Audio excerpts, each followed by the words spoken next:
Je suis heureuse de vous avoir ici. Suivez mon histoire jusqu'à la fin et commentez la ville depuis laquelle vous la regardez. Merci pour votre attention. L'appel pour mettre fin à ma dernière mission est arrivé plus vite que je ne l'avais prévu. Après 35 ans de service militaire, je raccrochais enfin mon uniforme. Alors que je faisais mes bagages à la base, mes doigts effleurèrent le petit médaillon en argent que mon défunt mari m'avait donné des décennies auparavant. À l'intérieur se trouvait une photo de notre fils, David, prise alors qu'il n'avait que 10 ans. Je ne l'avais pas vu en personne depuis près de 2 ans, nos emplois du temps, sa vie à Nice et mes déploiements nous entraînant dans des directions opposées. J'ai décidé de lui faire une surprise. Pas d'appel d'avertissement, pas de SMS, juste sa mère se présentant à sa porte avec ses papiers de retraite en main et enfin du temps pour renouer les liens. Le vol vers Nice s'étira comme un ruban d'anticipation sans fin. Je regardais par le hublot, me souvenant du 5e anniversaire de David, alors que j'étais en mission en Afghanistan. J'avais manqué sa fête, mais j'avais réussi à l'appeler en vidéo. Son petit visage s'était illuminé en me voyant à l'écran, mais s'était ensuite assombri quand il avait réalisé que je ne serais pas là pour l'aider à souffler les bougies. L'année prochaine, maman, avait-il demandé. Mais l'année suivante était devenue celle d'après, puis une autre mission, un autre déploiement. Lorsque l'avion atterrit à Nice, la chaleur de la Côte d'Azur m'enveloppa comme une lourde couverture malgré l'heure précoce de la soirée. Le chauffeur de taxi chargea mon sac de paquetage militaire sans un mot, jetant à peine un regard à mes vêtements civils décontractés, étranges à porter après tant d'années en uniforme. Les résidences Élysées, lui dis-je, en donnant l'adresse de David sur la célèbre promenade des Anglais. Mon fils avait bien réussi, décrochant un poste de direction dans une prestigieuse société de développement de casinos il y a 3 ans. La promotion était arrivée peu de temps après son mariage avec Véronique, une organisatrice d'événements séduisante qu'il avait rencontrée lors d'une conférence de l'industrie. Le chauffeur hocha la tête d'un air entendu. Bel endroit, très exclusif. Alors que nous nous engagions dans l'allée étincelante du grand immeuble, je ressentis une vague de fierté. Mon fils vivait ici, dans cette imposante structure de verre et de lumière. Le portier me salua avec une courtoisie professionnelle alors que j'entrais dans le hall en marbre. « Je suis ici pour voir David Renaud au 1742, dis-je en redressant les épaules par habitude. Le sourire du portier vacilla légèrement. « Monsieur Renaud, êtes-vous attendu, madame ?»« Je suis sa mère. C'est une visite surprise. » Son expression changea pour quelque chose que je ne pouvais pas tout à fait déchiffrer, de l'inquiétude, peut-être de la gêne. Il prit le téléphone de son poste et parla doucement dedans, me jetant plusieurs coups d'œil. Après un instant, il raccrocha. « Antoine Dubois, notre directeur d'immeuble, va descendre pour vous assister, Madame Renaud. »« Colonel, corrigez-je automatiquement. »« Colonel Helene Renaud. » Le portier hocha la tête, semblant quelque peu soulagé d'avoir passé la responsabilité à quelqu'un d'autre. Quelques minutes plus tard, un homme bien habillé d'une 50aine d'années s'approcha. « Colonel Renaud, je suis Antoine Dubois. »« C'est un honneur de vous rencontrer. » Il tendit la main, sa poignée était ferme, mais ses yeux étaient troublés. « Peut-être pourrions-nous parler en privé dans mon bureau. » Mon instinct militaire s'activa immédiatement. Quelque chose n'allait pas. « Mon fils va bien, monsieur Dubois ?» Il hésita, regardant autour de lui dans le hall. « S'il vous plaît, veuillez me suivre. » Son bureau était petit mais élégant, avec une vue sur la promenade qui commençait à s'illuminer alors que le soir tombait sur la ville. Il m'invita à m'asseoir, mais resta debout, comme s'il ne savait pas par où commencer. « Monsieur Dubois, j'ai commandé des troupes dans 3 zones de combat. Quoi que vous ayez à me dire sur mon fils, je vous prie de le faire directement. » Il hocha la tête, les épaules s'affaissant légèrement. « Colonel Renaud, votre fils a été admis au centre médical de la Baie des Anges il y a 3 semaines. Insuffisance hépatique, d'après ce que j'ai compris. » Stade terminal. Les mots me frappèrent comme des coups physiques. Terminal. Insuffisance hépatique. 3 semaines. Pourquoi n'ai-je pas été prévenu? Ma voix resta stable, des décennies d'autorité de commandement m'empêchant de craquer. Je supposais que sa femme avait contacté la famille. L'expression de Dubois s'assombrit légèrement. Madame Renaud. Véronique vient encore régulièrement à l'appartement, mais ne reste pas. Elle récupère des objets. Parfois, elle amène des gens avec elle. Le personnel l'a remarqué dans divers casinos la plupart des soirs. Mon fils est en train de mourir dans un hôpital pendant que sa femme joue au casino. Les mots avaient un goût amer sur ma langue. Je ne devrais pas parler en mal des résidents, mais... Dubois hésita, puis continua. Plusieurs membres du personnel ont exprimé leur inquiétude. Votre fils était très apprécié ici, toujours gentil, respectueux. Sa femme est différente. Je me levai brusquement. J'ai besoin de l'adresse de l'hôpital. Bien sûr. Il l'écrivit rapidement, puis ajouta. Colonel, le personnel a gardé l'appartement de Monsieur Renaud sécurisé, mais Madame Renaud a retiré des objets régulièrement, des objets de valeur. Si vous avez besoin d'y accéder, je peux l'arranger puisque vous êtes de la famille proche. Merci. Je pris le papier avec les informations de l'hôpital, mes doigts parfaitement stables malgré la tempête en moi. J'en aurai peut-être besoin plus tard. En quittant le bâtiment, mon esprit passait déjà en mode mission. Recueillir des renseignements, évaluer la situation, développer une stratégie. J'avais passé des décennies à affiner ces compétences dans des opérations militaires. Maintenant, je les déployais pour mon fils. Le trajet en taxi vers le centre médical de la Baie des Anges passa dans un flou de lumière au néon et de rues bondées. Nice continuait sa fête sans fin alors que mon monde s'effondrait autour d'un seul fait dévastateur, mon fils était en train de mourir. Et je ne le savais pas. Je me souvins de la remise de diplôme de David. J'étais en France à ce moment-là, heureusement.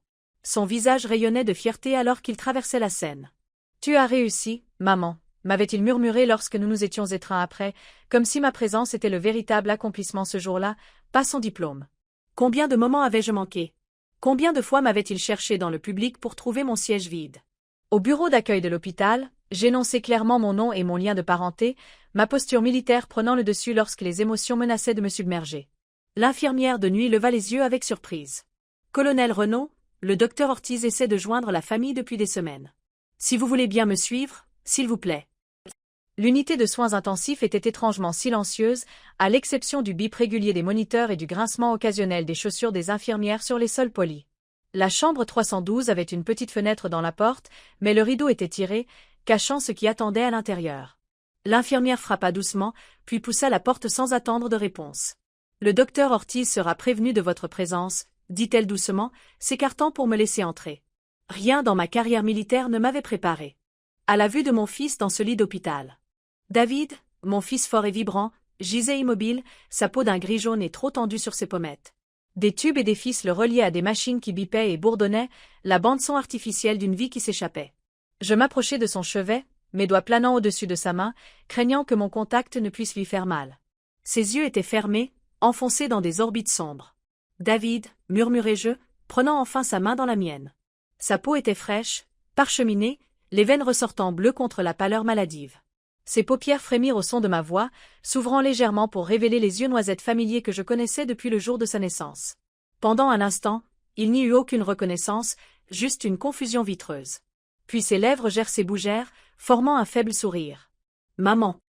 Le mot était à peine audible, un souffle plus qu'un son. « Tu es venue ?» ?»« Bien sûr que je suis venue. » Je gardai ma voix stable avec effort. « Je suis là maintenant. » Ses doigts tressaillirent contre les miens, trop faibles pour vraiment serrer. « Aurais dû appeler plus tôt. Voulais pas t'inquiéter. » Les mots me poignardèrent profondément.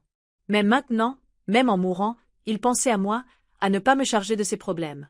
Comment avais-je élevé un fils si altruiste tout en étant absente pendant une si grande partie de sa vie? Avant que je puisse répondre, la porte s'ouvrit et une femme en blouse blanche entra. Elle avait la quarantaine, les cheveux foncés tirés en une queue de cheval pratique et des rides de fatigue autour des yeux. « Colonel Renaud, je suis le docteur Evelyne Ortiz. Je supervise les soins de votre fils. » Je me levai pour lui faire face, droite comme un i. « Que arrive-t-il à mon fils ?» Le docteur Ortiz jeta un coup d'œil à David, puis me fit signe de la suivre dans le couloir. « Peut-être devrions-nous parler en privé. » Une fois dehors, elle me conduisit dans une petite salle de consultation et ferma la porte. « Votre fils souffre d'une maladie du foie en phase terminale. Au moment où il a été admis il y a 3 semaines, les dommages étaient déjà étendus. » Comment est-ce arrivé? David n'a jamais été un grand buveur. L'expression du docteur Ortiz était grave. Les premiers symptômes auraient été subtils, fatigue, perte d'appétit, léger jaunissement des yeux. La plupart des gens attribuent cela au stress ou au surmenage. Au moment où des symptômes plus graves sont apparus, la maladie était déjà avancée. Aurait-on pu traiter cela plus tôt? Demandai-je, la question comme un couteau dans ma poitrine. Si elle est détectée tôt, oui, il existe des médicaments, des changements de mode de vie, même des options de transplantation pour les cas détectés avant ce stade. Elle hésita, puis ajouta. « Colonel Renaud, lorsque votre fils a été admis, il était gravement dénutri et présentait des signes de mauvaise gestion des médicaments. Ses traitements prescrits pour les symptômes antérieurs avaient été irréguliers. » L'implication flottait dans l'air entre nous. « Sa femme ?» dis-je, les mots plats. Le docteur Ortiz choisit ses prochains mots avec soin. Madame Renaud a rendu visite une fois, le lendemain de son admission. Elle a fourni quelques antécédents médicaux mais semblait angoissée par l'environnement hospitalier. Elle n'est pas revenue malgré nos nombreux appels. Mama Quar S.E. Sarah. Et maintenant? Je suis désolé, colonel. Nous fournissons des soins palliatifs à ce stade. Les dommages sont irréversibles. Cela pourrait être une question de jours, peut-être d'heures. L'évaluation clinique me frappa avec une force brutale. Mon fils était en train de mourir. Pas un jour, pas éventuellement. Maintenant. J'aimerais rester avec lui, dis-je tristement. Bien sûr. Le comportement professionnel du docteur Ortiz s'adoucit légèrement. Le personnel de nuit vous apportera tout ce dont vous avez besoin. Quand je retournai dans la chambre de David, ses yeux étaient de nouveau fermés. Je m'installai dans le fauteuil à côté de son lit, prenant doucement sa main dans la mienne. Les machines continuaient leur rythme régulier, mesurant les instants de la vie restante de mon fils. Je me souvins de David à 7 ans, tombant d'un arbre dans notre jardin et se cassant le bras.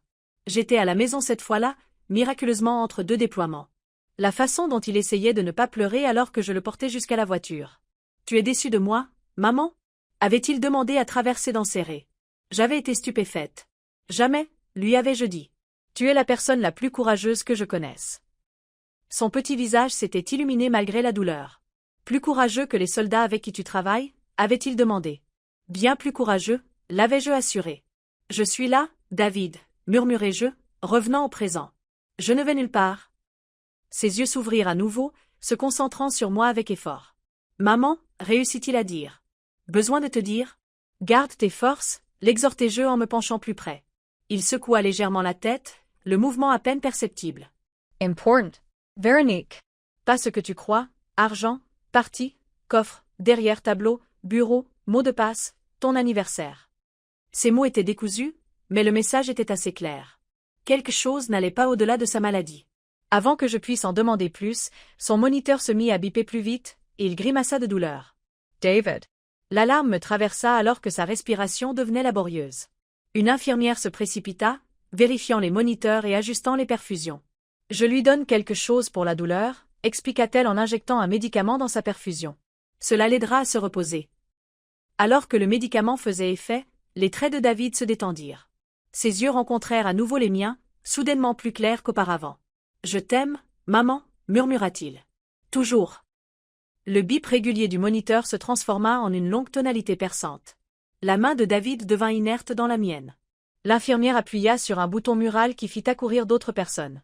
Quelqu'un me guida loin du lit, dans le couloir. Code bleu, soins intensifs, chambre 312, annonça une voix dans le système de haut-parleurs. Je restai figé devant la porte, entendant le flot de commandes, le bruit des pieds, le bruit sourd des mains contre la poitrine de mon fils. Le couloir tangua légèrement, et je pressai ma paume à plat contre le mur pour me stabiliser. J'avais affronté le feu ennemi, pris des décisions de vie ou de mort affectant des unités entières, mais rien ne m'avait préparé à ce moment. Quelques minutes plus tard, bien que cela semblât des heures, le docteur Ortiz sortit, son expression lourde, les épaules affaissées. « Je suis désolé, colonel Renaud, dit-elle. Nous avons fait tout ce que nous pouvions. » Le poids de ces mots s'abattit sur moi comme un fardeau physique. Mon fils était parti. J'étais arrivé trop tard. J'ai besoin d'un moment avec lui, dis-je, ma voix étrangement calme à mes propres oreilles. De retour dans la chambre, maintenant silencieuse à l'exception de ma propre respiration, je me tenais à côté de David. Quelqu'un avait retiré la plupart des tubes et des fils, le laissant avec un air presque paisible. Je dégageai une mèche de cheveux de son front, un geste douloureusement familier de son enfance. Un souvenir refit surface. David a 16 ans, le jour où il a obtenu son permis de conduire. J'étais de nouveau en mission, manquant une autre étape importante. Il m'avait envoyé une photo de lui tenant le permis, son sourire large. « J'aimerais que tu sois là, maman. Papa dit que je conduis comme toi. » Ce n'est pas un compliment. J'avais ri et pleuré en même temps dans ma tente à des milliers de kilomètres de là. « Je découvrirai ce qui s'est passé, » lui promis-je doucement. « Et je réparerai les choses. » Alors que je rassemblais mes quelques affaires, me préparant à quitter l'hôpital, le docteur Ortiz s'approcha avec un sac en plastique transparent. « Ce sont les effets personnels de votre fils, » dit-elle. Son portefeuille, son téléphone, son alliance et une montre. Je pris le sac, mon pouce passant automatiquement sur la forme de sa montre, un cadeau que j'avais envoyé de ma dernière mission. Le téléphone était éteint, son écran noir et sans réaction. « Il y a encore une chose, » ajouta le docteur Ortiz. « Votre fils a brièvement repris connaissance hier.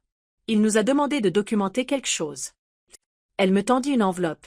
Il a beaucoup insisté pour qu'elle ne soit remise qu'à la famille, pas à sa femme. À l'intérieur de l'enveloppe se trouvait une seule feuille de papier à en-tête de l'hôpital, écrite d'une main tremblante. David avait écrit, « Maman ou papa, si vous lisez ceci, c'est que je n'ai pas survécu. Je suis désolé. Il y a plus que ce que vous savez. Véronique n'est pas celle que nous pensions. Vérifiez le coffre-fort dans mon bureau, derrière le tableau de la baie de Nice. Mot de passe, ton anniversaire, maman. Il y a des preuves là. Appelle Lucas Évrard, avocat, au 04 93 55 42 87. Ne fais confiance à V pour rien. Je vous aime. Désolé pour tout. David. Je pliai la note soigneusement et la mis dans ma poche. Quelque chose de froid et de dur s'installa dans ma poitrine. Il ne s'agissait pas seulement de maladie. Le dernier message de David confirmait ce que j'avais déjà commencé à soupçonner. Quelque chose de bien plus sinistre s'était produit dans la vie de mon fils. Le taxi pour retourner aux résidences Élysée me parut un voyage à travers un monde étrange et déconnecté. Nice continuait sa célébration sans fin autour de moi, inconsciente de ma perte. Les lumières clignotaient. La musique pulsait des portes ouvertes. Les gens riaient et criaient sur les trottoirs. La vie continuait, indifférente au fait que celle de mon fils venait de s'arrêter. Antoine Dubois m'attendait à mon arrivée. Un seul regard sur mon visage lui dit tout. « Colonel Renaud, je suis vraiment désolé, dit-il doucement. J'ai besoin d'accéder à l'appartement de mon fils, répondis-je, ma voix stable malgré le chagrin qui menaçait de m'engloutir. Maintenant ? Il hocha la tête, me conduisant à l'ascenseur sans plus de questions. Le trajet jusqu'au 17e étage fut silencieux, chacun de nous perdu dans ses pensées. Quand les portes s'ouvrirent, il utilisa une clé maîtresse pour déverrouiller l'appartement 1742. « Prenez tout le temps dont vous avez besoin, dit-il. Si vous avez besoin de quoi que ce soit, le personnel est à votre disposition. » L'appartement, avec ses superbes baies vitrées, offrait une vue imprenable sur la célèbre promenade des Anglais, maintenant une rivière de lumière dans l'obscurité. Des meubles coûteux, des œuvres d'art de bon goût et des équipements modernes parlaient de succès et de richesse. Mais en y regardant de plus près, je vis des signes de négligence. Du courrier empilé sur une table d'appoint, des verres non lavés dans l'évier, une fine couche de poussière sur certaines surfaces. Et autre chose ? Des signes de retrait précipité. Des espaces vides sur les murs où des œuvres d'art avaient été accrochées, des vides sur les étagères où des objets décoratifs auraient dû se trouver. Des portes de placard laissées légèrement entr'ouvertes. Je me déplaçais méthodiquement dans l'espace, observant chaque détail. La chambre principale était en désordre. Des tiroirs ouverts, des vêtements éparpillés sur le lit, des boîtes à bijoux vides sur la commode. Non pas le chaos d'une fouille, mais celui de quelqu'un qui attrape des objets de valeur à la hâte. Une photo sur la table de chevet attira mon attention. David et Véronique le jour de leur mariage, il y a 2 ans. J'avais assisté par appel vidéo. Une autre étape importante vue à travers un écran.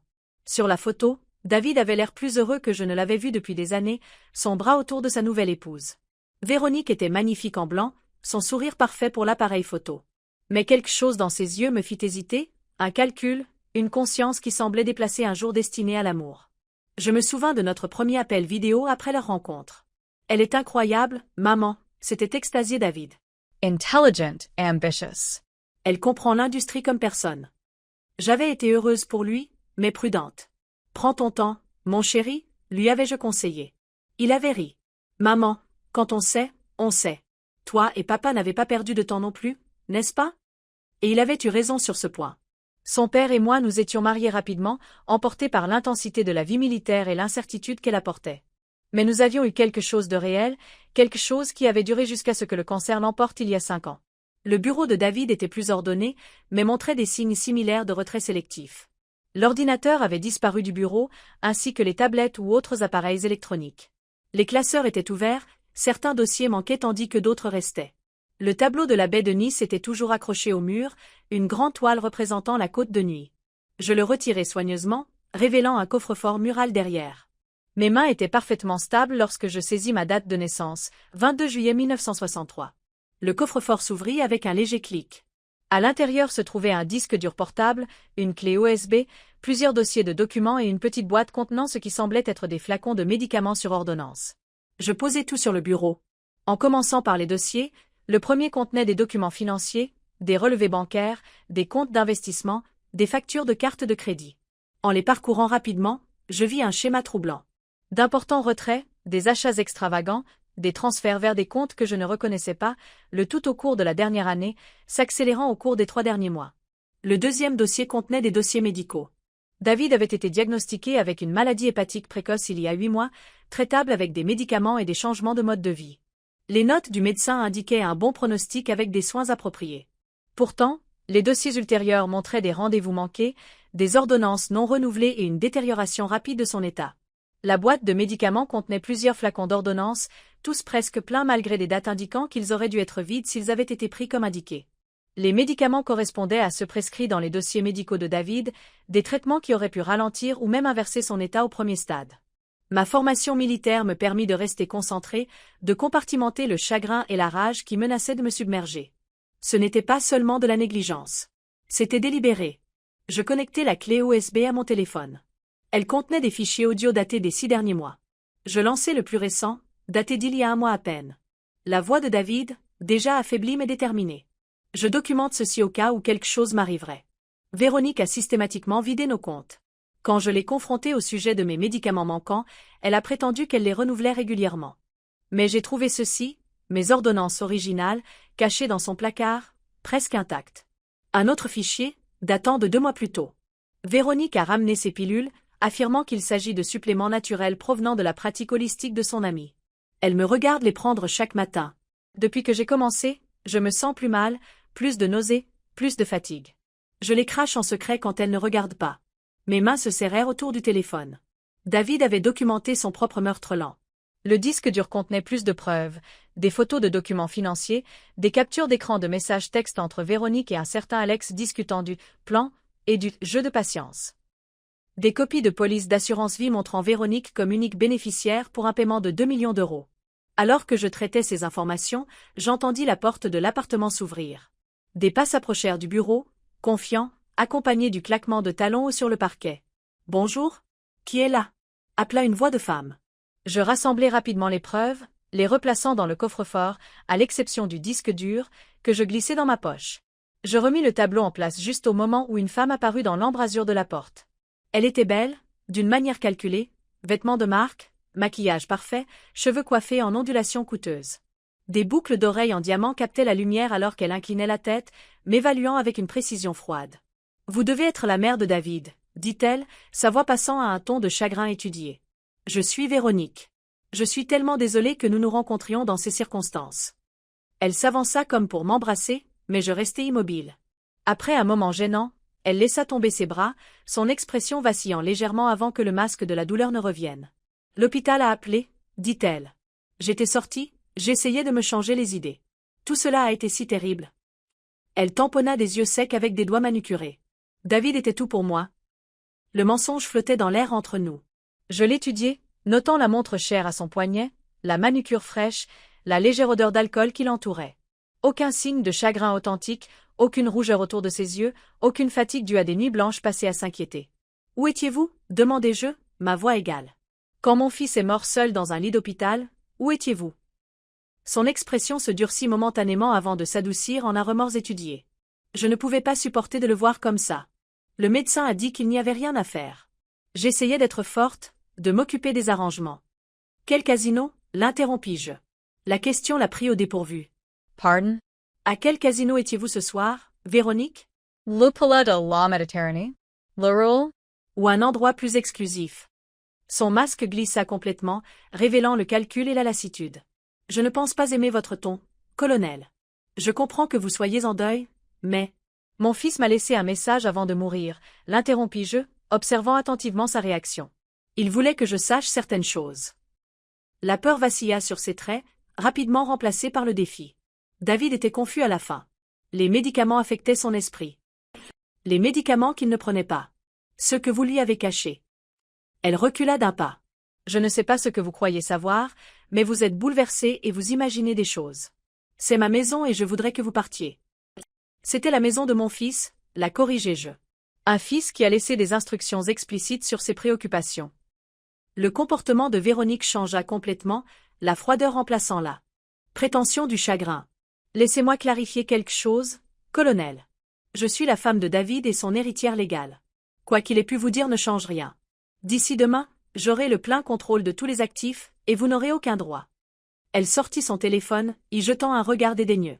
Maintenant, j'ai des arrangements à prendre. Veuillez partir avant que je ne sois forcé d'appeler la sécurité. Je tins bon, ma formation militaire évidente dans ma posture. Mon fils est mort, Véronique. Il est mort en souffrant et seul pendant que vous jouiez son argent. Quoi que vous prévoyiez, ça ne réussira pas. Quelque chose de dangereux brilla dans ses yeux. Vous n'avez aucune idée de qui vous avez en face de vous, vieille femme. Retournez à votre base militaire et à votre vie triste et vide. Il n'y a rien pour vous ici. Sans un autre mot, je passai devant elle, les épaules droites, la tête haute. À la porte de l'appartement, je me retournai. Vous devriez savoir quelque chose sur les officiers militaires, Véronique. Nous sommes formés pour reconnaître les menaces, analyser les situations et développer des stratégies. Nous n'agissons pas sous le coup de l'émotion. Nous recueillons des renseignements et nous élaborons des plans de bataille. Je la regardai droit dans les yeux. Et nous n'abandonnons jamais, au grand jamais, un soldat tombé au combat. Les portes de l'ascenseur se refermèrent sur son expression stupéfaite.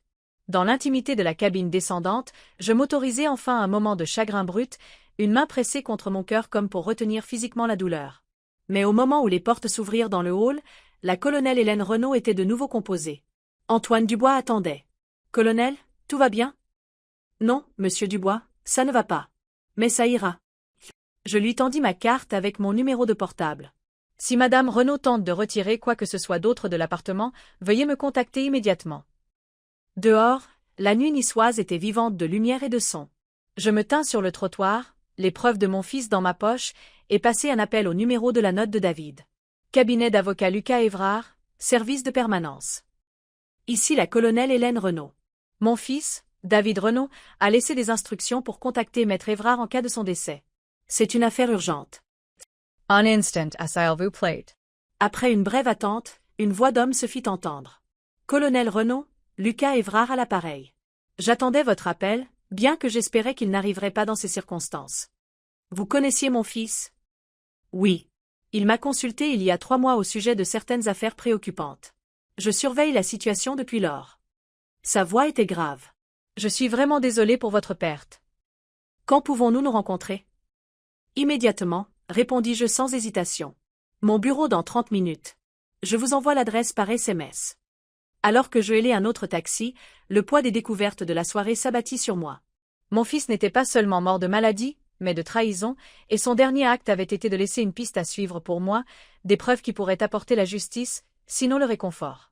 Le taxi s'éloigna du trottoir, m'emmenant plus profondément dans le cœur de néon de Nice. Derrière moi, les résidences Élysées se dressaient comme une forteresse. Quelque part à l'intérieur, une femme qui avait aidé à tuer mon fils calculait son prochain coup. Mais elle avait commis une erreur critique. Elle m'avait laissé en vie pour me battre, et je me battrais.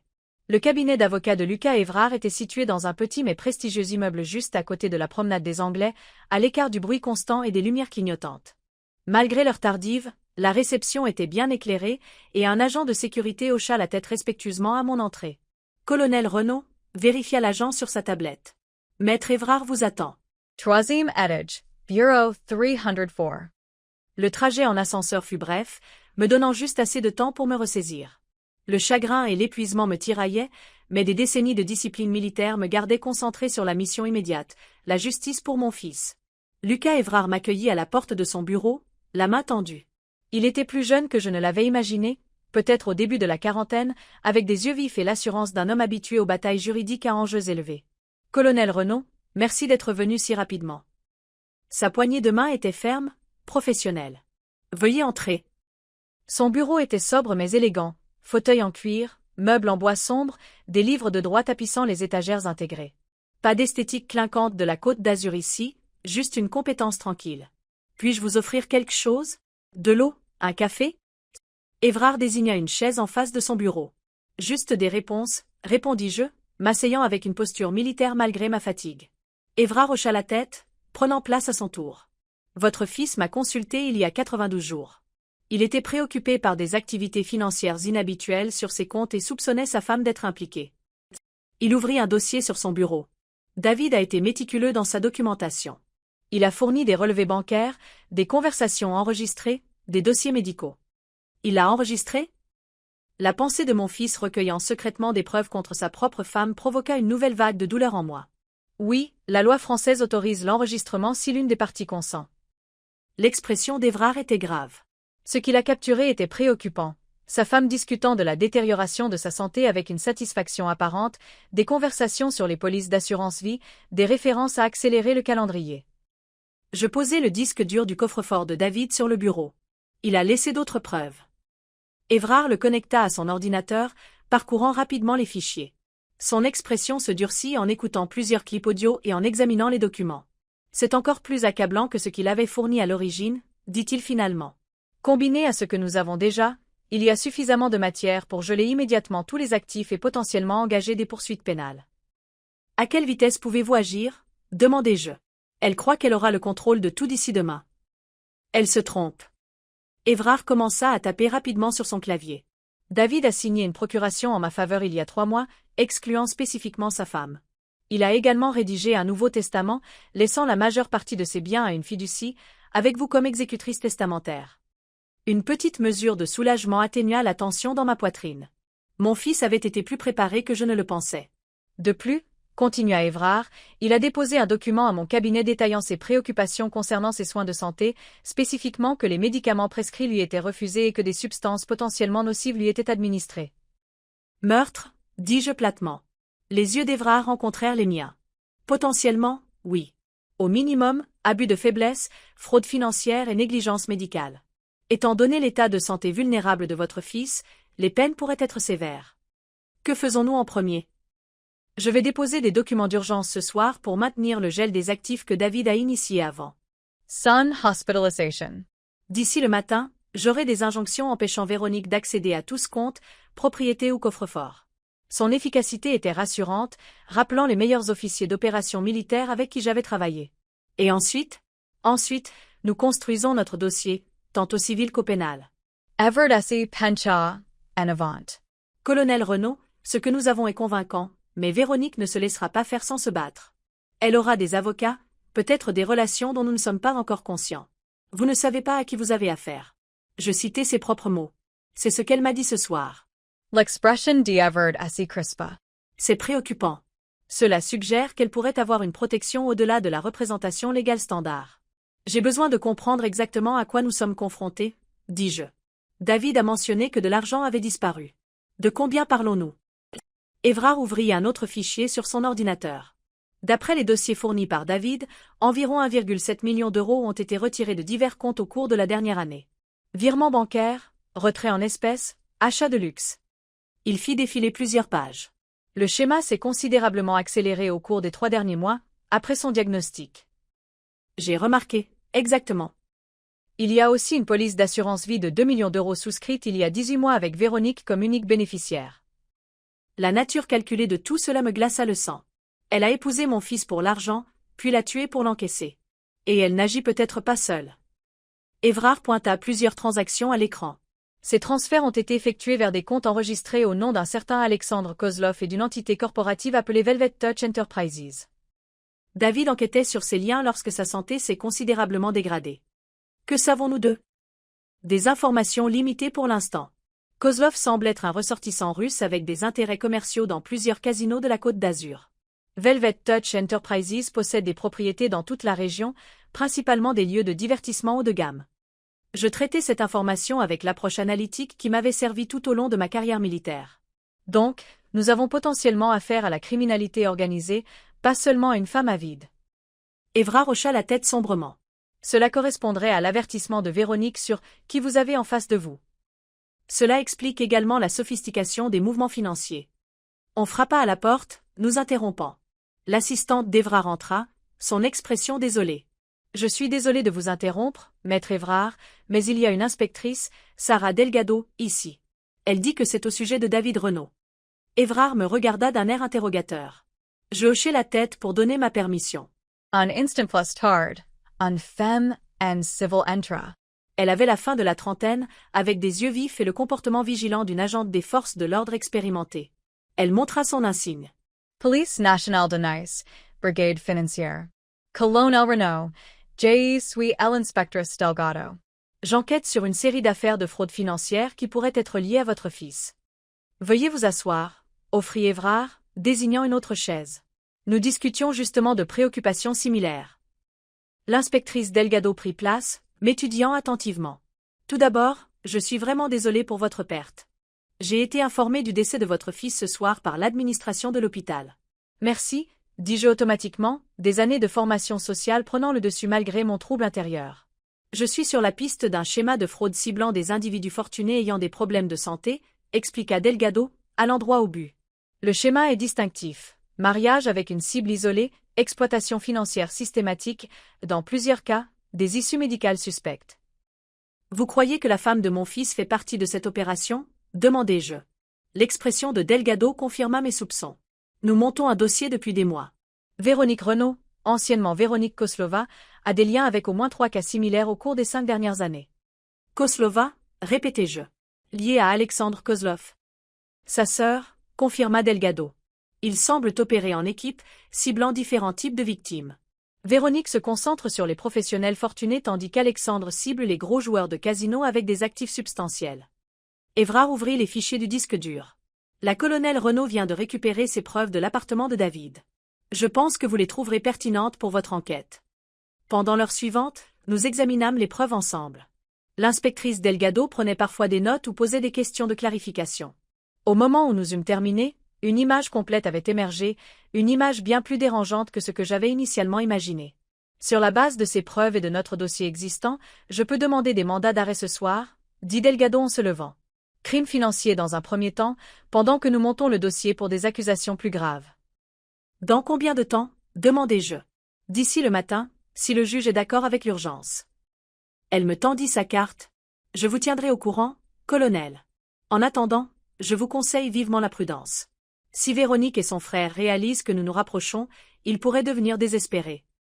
Après le départ de Delgado, Évrard se tourna vers moi. Colonel, avez-vous un endroit où séjourner ce soir? Je ne pense pas qu'il soit sage de retourner à l'appartement de votre fils dans ces circonstances.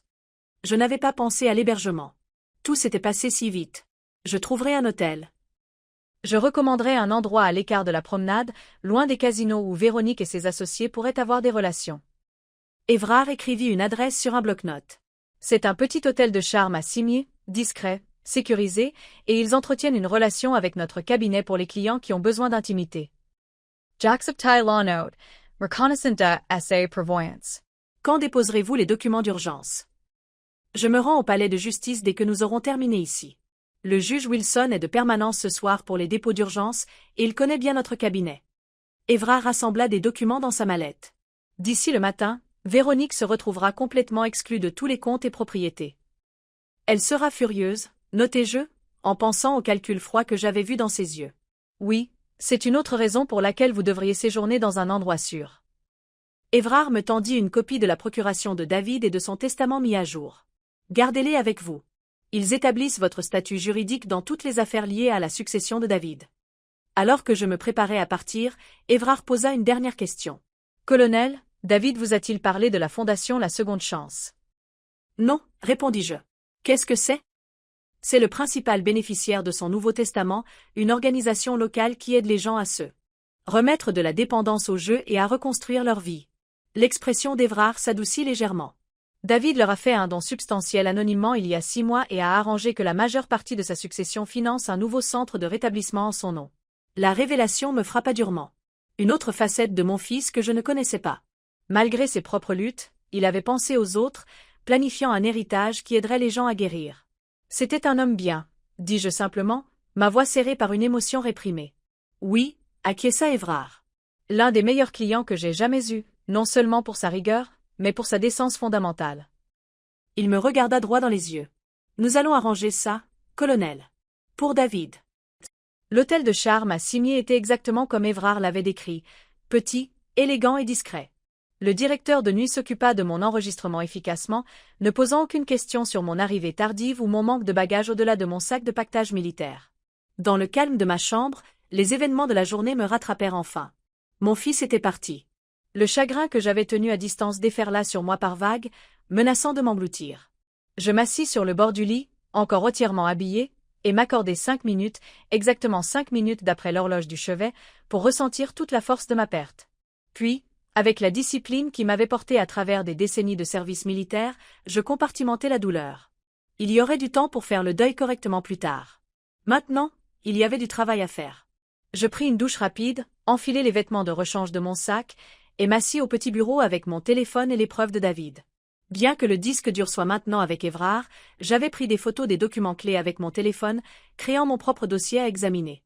La piste financière était complexe, mais montrait un schéma clair de vol systématique.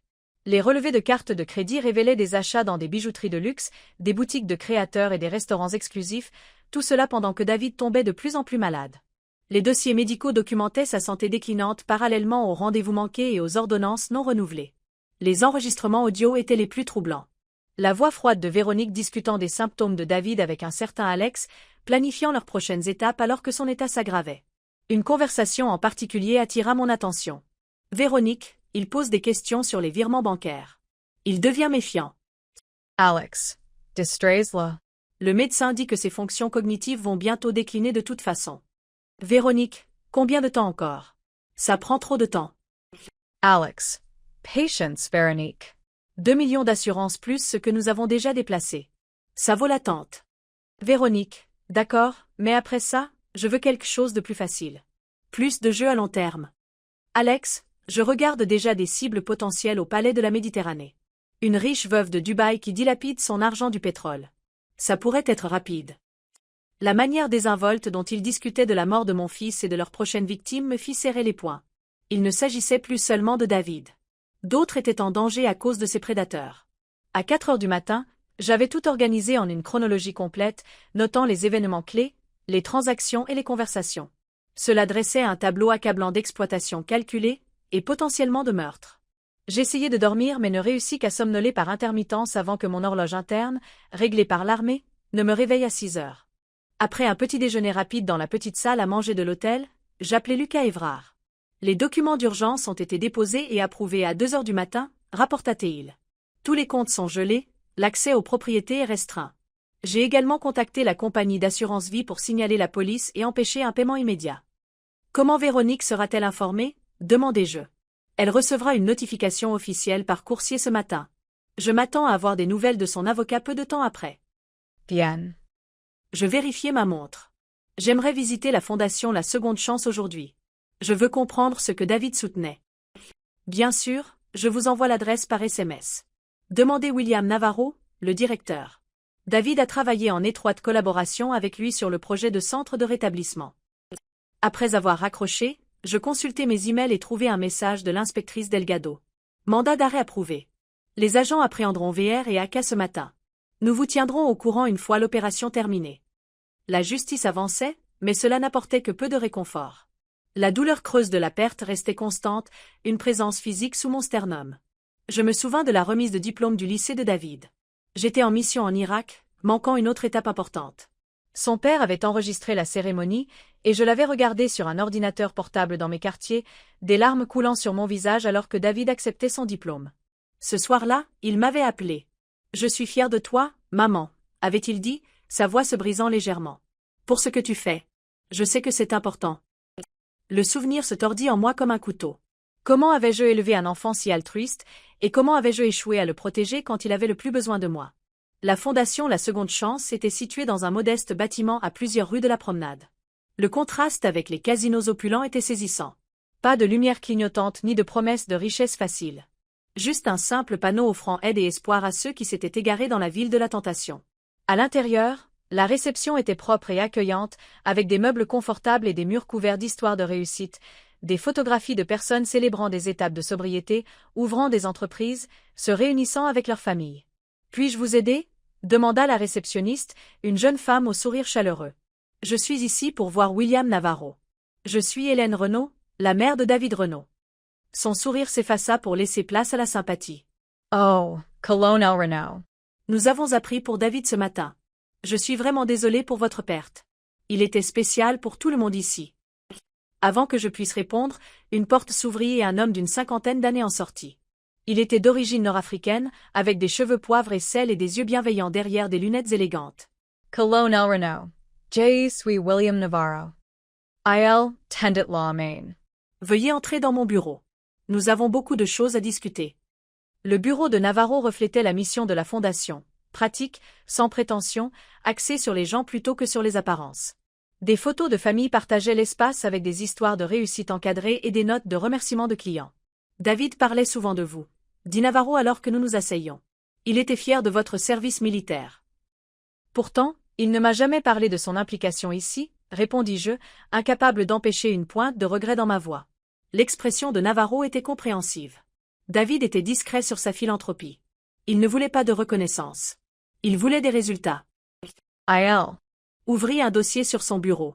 Saviez-vous qu'il a financé notre programme de prévention pour les jeunes l'année dernière? 30 adolescents de familles à risque ont appris la littératie financière et les dangers de la dépendance au jeu. Je secouai la tête, un autre pincement de perte me frappant. Quelle partie de la vie de mon fils avais-je manqué? Et maintenant, continua Navarro, il a rendu possible notre rêve d'un centre de rétablissement complet, un endroit où les gens peuvent recevoir un traitement pour la dépendance, un soutien en santé mentale, une formation professionnelle et un logement de transition, tout en un seul lieu. Il étala des plans architecturaux sur son bureau, des dessins détaillés d'une installation moderne avec plusieurs bâtiments entourés d'espaces verts. Le centre de rétablissement David Renaud, dit doucement Navarro. Il insistait pour qu'il n'y ait aucune reconnaissance personnelle, mais après avoir appris son décès, nous avons estimé qu'il était approprié d'honorer son héritage de cette manière. J'étudiai les plans, reconnaissant les lignes épurées et les espaces bien pensés comme des reflets de la formation d'architecte de mon fils. Même dans ces derniers plans, il avait pensé aux autres, créant quelque chose qui aiderait les gens à guérir longtemps après son départ. Quand la construction commencera-t-elle? Demandai-je. Cela dépend en partie de la situation juridique de sa succession, admit Navarro. Lucas Évrard a appelé ce matin pour expliquer certaines complications, mais il m'a assuré que les fonds que David a désignés pour le projet sont sécurisés. Ils le sont, confirmai-je. Je veillerai à ce que ses souhaits soient honorés. Navarro hésita, puis demanda. Puis-je partager quelque chose de personnel sur David? Quand je hochai la tête, il continua. Il y a 4 ans, David est venu à l'une de nos réunions. Il ne vous a jamais partagé cela? Non, répondis-je, mon cœur endolori par une autre partie de la vie de mon fils dont je ne savais rien. Il avait développé un problème de jeu après la mort de son père, expliqua doucement Navarro. Rien d'extrême selon les normes de la Côte d'Azur, mais assez pour le préoccuper. Il a reconnu le schéma, utiliser le jeu pour anesthésier la douleur, courir après les pertes, cacher son comportement. Les yeux de Navarro croisèrent les miens. Il est venu ici pendant 6 mois, s'est remis sur pied, puis au lieu de s'en aller, il a demandé comment il pouvait aider les autres. La révélation me stupéfia. Je savais que David avait eu du mal après la mort de son père, nous en avions tous deux eu, mais je n'avais aucune idée qu'il avait cherché de l'aide pour une dépendance, et certainement aucune idée qu'il avait transformé cette expérience en une générosité aussi profonde. Je pense, continua doucement Navarro, que David ne vous l'a pas dit parce qu'il ne voulait pas ajouter à vos fardeaux. Il parlait toujours de la grande responsabilité que vous portiez, de la force que vous deviez avoir pour les autres. Il voulait gérer cela lui-même, prouver qu'il pouvait surmonter les défis par lui-même. Tout comme son père, pensais-je. Jacques avait été pareil, déterminé à régler les problèmes de manière indépendante, réticent à ajouter à mes soucis pendant les déploiements. Et apparemment, j'avais été trop absente, trop concentrée sur ma carrière pour remarquer que le schéma se répétait chez notre fils. La dernière fois que j'ai vu David, dit Navarro, c'était il y a 3 semaines. Il est venu finaliser certains détails sur le centre de rétablissement. Il semblait troublé. Quand je lui ai demandé si tout allait bien, il a juste dit qu'il gérait des affaires personnelles, mais que le projet avancerait quoi qu'il arrive. Il savait, réalisai-je à voix haute. Il savait ce que Véronique faisait. Et il prenait des dispositions pour protéger son héritage. Alors que nous discutions des détails du centre prévu, mon téléphone vibra avec un SMS de l'inspectrice Delgado. Véronique en garde à vue. ACA non localisé aux adresses connues. Exécution de mandat de perquisition supplémentaire. Nous appellerons avec des mises à jour. Je m'excusai pour répondre à l'appel, m'éloignant dans le couloir pour plus d'intimité. Alexandre Kozlov semble avoir été prévenu, expliqua Delgado lorsqu'elle répondit. Il n'était à aucune de ses résidences connues et les images de sécurité le montrent quittant le palais de la Méditerranée à 3 heures du matin avec des bagages. Et Véronique, demandai-je. Nous l'avons trouvée à l'appartement. Elle était en train de retirer des objets lorsque les agents sont arrivés. La voix de Delgado contenait de la satisfaction. Elle est en cours de traitement maintenant, faisant face à des accusations initiales de fraude financière, d'abus de faiblesse et d'exploitation d'une personne vulnérable. Des accusations plus graves pourraient suivre en attendant l'enquête médicale. Est-ce qu'elle parle? Pas encore. Elle a demandé son avocat. Delgado fit une pause. Colonel, il y a autre chose que vous devriez savoir. Lorsque les agents l'ont fouillé, ils ont trouvé une clé d'un box de stockage privé. Nous obtenons un mandat maintenant, mais il pourrait contenir des preuves supplémentaires. Tenez-moi informé, demandai-je. Bien sûr. Et colonel, restez vigilante. Alexandre Kozlov est toujours en liberté et il a des relations que nous sommes encore en train de démêler. L'avertissement était inutile. La formation militaire m'avait appris à ne jamais sous-estimer un ennemi ni à supposer qu'une mission était terminée avant confirmation. La fuite d'Alexandre compliquait les choses, mais ne changeait pas la stratégie globale. Je retournai au bureau de Navarro pour continuer notre discussion. Au moment où je quittais la fondation 1 heure plus tard, j'avais une compréhension plus claire de la vision de David et de mon rôle pour la concrétiser. Alors que je sortais sur le trottoir, mon téléphone sonna. Lucas Everard. Colonel, l'avocat de Véronique a pris contact. Grégoire Poirier, un avocat de la défense pénale très cher, connu pour représenter des dirigeants de casinos et parfois des figures du crime organisé.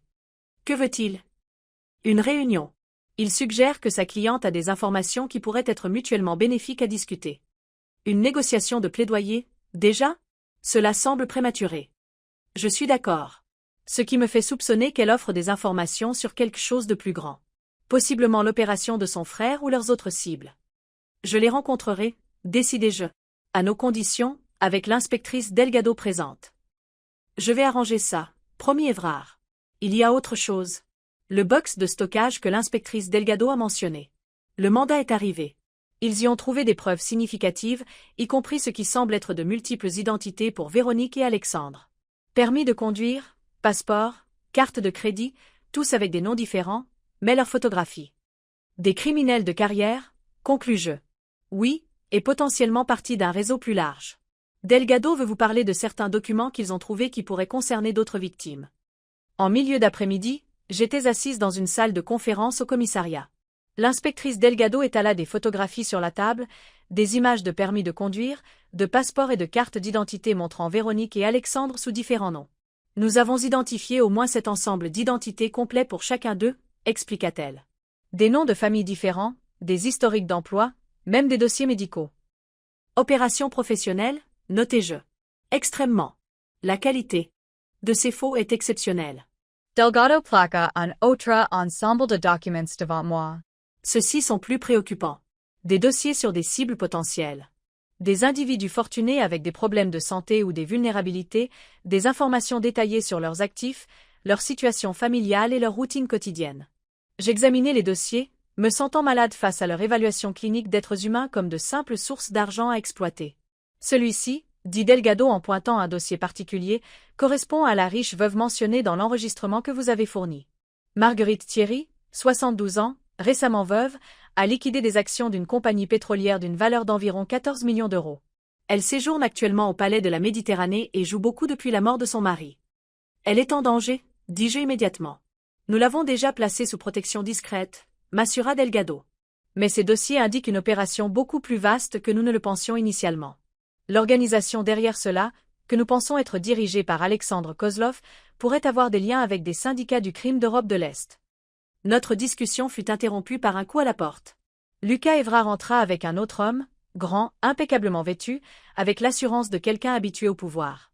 Colonel Renaud, inspectrice Delgado, voici Grégoire Poirier, représentant Véronique Renaud.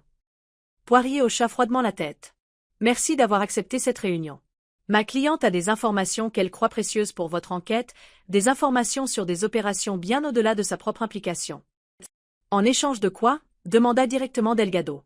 De la considération lors de l'inculpation et de la détermination de la peine, répondit doucement Poirier. Et certaines protections, étant donné la nature dangereuse des personnes sur lesquelles elle informerait. J'étudiai Poirier attentivement.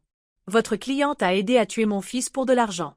Pourquoi soutiendrais-je un accord qui réduit sa responsabilité? L'expression de Poirier resta professionnellement neutre.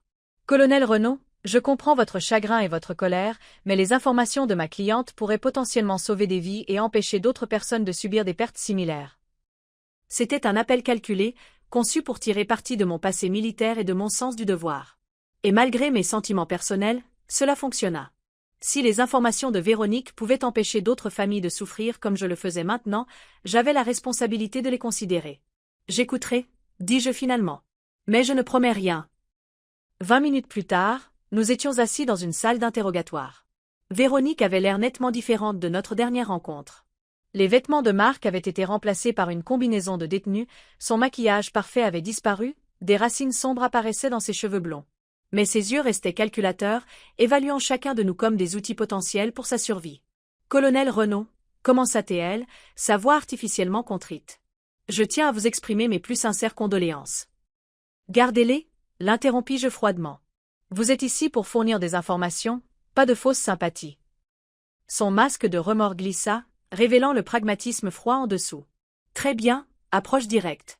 Je respecte ça. Elle se pencha en avant. Mon frère Alexandre dirige une opération sophistiquée ciblant des individus fortunés dans plusieurs villes. La Côte d'Azur n'est qu'une plaque tournante. Il y a des opérations similaires à Monaco, Paris et Genève. Combien de victimes? Demanda Delgado. Que je connaisse personnellement? 17 au cours des 3 dernières années. L'organisation totale? Probablement 10 fois plus. Le ton de Véronique était neutre, comme si elle discutait de métriques commerciales plutôt que de vies ruinées. Et votre rôle? Ellen Sidager. Identification et approche initiale des cibles. J'ai un ensemble de compétences particuliers pour entrer en contact avec certains types d'hommes. Ses yeux vacillèrent vers moi. David était différent, plus prudent, plus intelligent que la plupart. Il a fallu plus de temps pour gagner sa confiance. La manière désinvolte dont elle parlait de la manipulation de mon fils me fit serrer la mâchoire, mais je gardai mon sang-froid. L'organisation a une hiérarchie structurée, continua-t-elle. Alexandre rend compte à quelqu'un qu'il appelle le directeur. Je ne l'ai jamais rencontré personnellement, mais ils sont basés en Europe. L'opération en France est divisée en cellules régionales, chacune avec des rôles spécialisés. Des repéreurs qui identifient les cibles potentielles, des acteurs qui établissent des relations, des experts financiers qui gèrent les mouvements d'argent. Je me souvins de ma propre formation en renseignement militaire. Cela ressemblait à une opération de renseignement professionnel plutôt qu'à un simple stratagème criminel. Et les aspects médicaux? Demandai-je directement. Les médicaments de David, sa santé déclinante, était-ce une procédure standard? Quelque chose vacilla sur le visage de Véronique, peut-être la chose la plus proche d'un véritable malaise qu'elle était capable de ressentir. L'accélération médicale n'est utilisée que dans des circonstances spécifiques, dit-elle prudemment. Lorsqu'une cible devient méfiante ou lorsque le gain potentiel justifie une clôture accélérée. Clôture accélérée, répétai-je, l'euphémisme clinique pour meurtre faisant bouillir mon sang. C'est ce qui est arrivé à mon fils? Véronique jeta un coup d'œil à son avocat, qui hocha légèrement la tête. David a découvert des transferts non autorisés il y a 2 mois, admit-elle. Il m'a confronté, a menacé de contacter les autorités. Alexandre a décidé qu'il était devenu un passif. Alors, vous avez retenu ses médicaments et hâté sa mort, déclarai-je platement. Ce n'était pas si simple, contra Véronique, une pointe de défensive se glissant dans sa voix. Le plan initial était juste financier. Les problèmes de santé de David étaient une opportunité inattendue. La température de la pièce sembla chuter alors qu'elle prononçait ces mots. L'inspectrice Delgado me lança un regard inquiet, clairement préoccupée par ma réaction, mais des années de discipline militaire tinrent bon. Je ne donnerai pas à Véronique la satisfaction de voir ma douleur. Ce directeur, dis-je à la place. Avez-vous un nom, un lieu, des détails d'identification? L'expression de Véronique redevint calculatrice. Ce serait mon information la plus précieuse, valant des considérations significatives concernant mon cas. L'inspectrice Delgado prit le relais en douceur. Nous ne négocions pas un accord complet aujourd'hui, Madame Renaud. Nous évaluons la valeur et la véracité de vos informations. Plus vous serez franche maintenant, plus cela sera vu favorablement dans toute discussion future. Véronique réfléchit, puis hocha la tête. Le directeur opère principalement depuis Prague, mais a des résidences à Monaco, Londres et New York. J'ai entendu Alexandre l'appeler Dragomir, mais je crois que c'est un nom de code, pas son identité réelle. Et l'emplacement actuel d'Alexandre? Demandai-je. Inconnu pour moi, répondit-elle. Trop rapidement. Nous maintenons une séparation opérationnelle pour la sécurité. Je ne lui ai pas parlé depuis hier après-midi. Le léger changement dans sa posture me dit qu'elle mentait. Elle en savait plus sur les allées et venues de son frère qu'elle ne l'admettait. Pendant l'heure suivante, Véronique fournit des détails supplémentaires sur les méthodes, les cibles et les structures financières de l'organisation.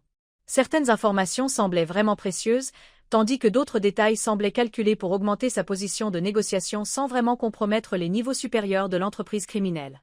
Quand nous eûmes finalement terminé l'interrogatoire, l'inspectrice Delgado nous raccompagna, Évrard et moi, à son bureau. Elle retient des informations clés, dit Delgado une fois que nous fûmes seuls, en particulier sur l'emplacement et les activités actuelles de son frère. D'accord, répondis-je. Elle essaie de protéger son principal levier tout en paraissant coopérative. Pourtant, ce qu'elle nous a donné est significatif, nota Évrard. Cela confirme l'existence d'une organisation criminelle plus large et fournit des renseignements exploitables sur leurs méthodes. Delgado Hokalatat. Nous continuerons à l'interroger, à recouper ces informations avec les preuves du box de stockage et à coordonner avec les agences fédérales sur les aspects internationaux. Alors que nous discutions des prochaines étapes, mon téléphone vibra avec un SMS d'un numéro inconnu. Salle de poker du Palais de la Méditerranée. 20 heures. Venez seul si vous voulez savoir la vérité sur David. AK. Je montrai le message à Delgado et Évrard. C'est presque certainement Alexandre Kozlov, dit immédiatement Delgado. C'est extrêmement dangereux, colonel. Il tente de vous attirer dans un lieu public où il a des relations et des avantages. C'est aussi une opportunité, soulignai-je. Il ne sait pas combien d'informations Véronique a fournies ou quelles preuves nous avons déjà recueillies. Absolument pas, intervint Évrard. Le risque est inacceptable. Nous devrions laisser la police s'en occuper. Avec tout mon respect, rétorquai-je, la stratégie militaire prenant le dessus. Une approche directe pourrait être notre meilleure option. Alexandre se prépare clairement à fuir. C'est peut-être notre seule chance de le confronter. Delgado réfléchit. Nous pourrions mettre en place une surveillance. Avoir des agents en civil en position dans tout le casino. Il s'attendra à ça, dis-je. Quelqu'un dans sa position aurait une formation et des ressources étendues en contre-surveillance. Que suggérez-vous exactement, colonel? Demanda Évrard, l'inquiétude évidente dans sa voix. Je le rencontre comme demandé, répondis-je simplement, mais pas sans préparation. Le palais de la Méditerranée se dressait comme une forteresse étincelante sur la promenade, ses célèbres jets d'eau dansant en motifs synchronisés alors que les touristes se rassemblaient pour regarder. À l'intérieur, sous des lustres de cristal et parmi des foules de joueurs, Alexandre Kozlov attendait, l'homme qui avait aidé à orchestrer la mort de mon fils. Malgré les fortes objections d'Évrard et de Delgado, j'avais insisté pour rencontrer Kozlov. Nous avions fait un compromis sur l'approche. Je porterais un appareil d'enregistrement dissimulé, et des agents en civil seraient stratégiquement positionnés dans tout le casino, mais pas si près que la contre-surveillance de Kozlov les détecterait probablement. Souvenez-vous, avait instruit l'inspectrice Delgado lors de notre préparation, l'objectif est l'information, pas la confrontation. Nous avons besoin de preuves le reliant directement à l'exploitation et à la mort de David. J'avais hoché la tête, projetant un accord calme tout en sachant que cette rencontre serait définie par ma formation militaire, pas par la procédure policière. Je n'y allais pas seulement pour des preuves. J'y allais pour mon fils.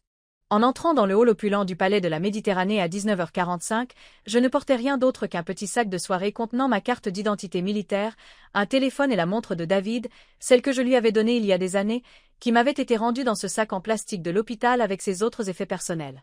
Je portais une simple robe noire, appropriée pour une soirée dans un casino haut de gamme, avec une veste légère qui dissimulait le micro. La salle de poker était située au-delà des rangées de machines à sous et de tables de jeu, leurs sons électroniques créant un fond sonore constant conçu pour masquer le passage du temps.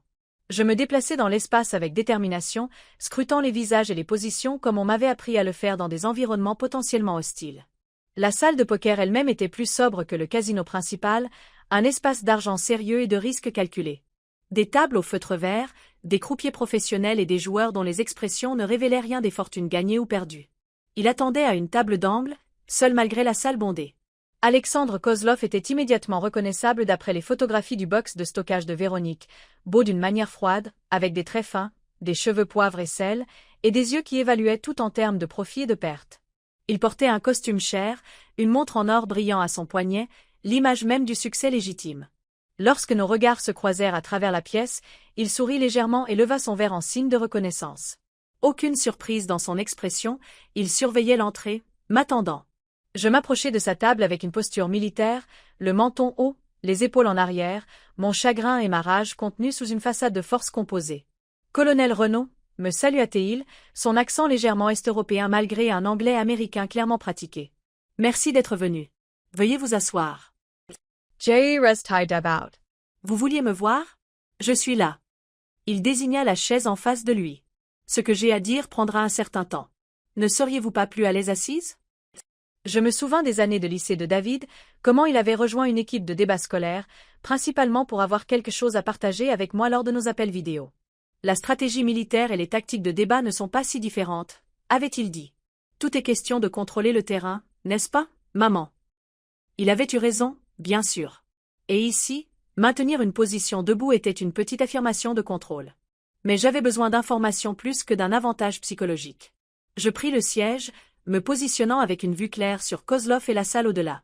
Vous avez dit que vous aviez des informations sur mon fils. Direct et efficace. Votre passé militaire se voit. Il sirota sa boisson, quelque chose d'ambré dans un verre en cristal. D'abord, permettez-moi d'exprimer mes condoléances. David était un homme impressionnant. Ne prononcez pas son nom, dis-je, ma voix basse mais tranchante comme une lame. Vous avez aidé à le tuer. Vous n'avez pas le droit de feindre le respect maintenant. Quelque chose vacilla dans les yeux de Kozlov. Pas de la culpabilité, mais peut-être de la surprise face à ma franchise. Vous méprenez mon rôle, colonel, et mon but en vous rencontrant. Alors expliquez-le, le mis-je au défi. Rapidement. Il se pencha légèrement en avant. Vous avez parlé à ma sœur. Elle vous a parlé de notre organisation. M'a fait passer pour le méchant. S'est présentée comme une simple participante suivant les ordres. Il sourit finement. Véronique a toujours été douée pour rejeter la faute. Prétendez-vous que vous n'étiez pas impliqué? Je gardai ma voix égale, sceptique. Je prétends que la situation est plus complexe que ce qu'on vous a laissé croire.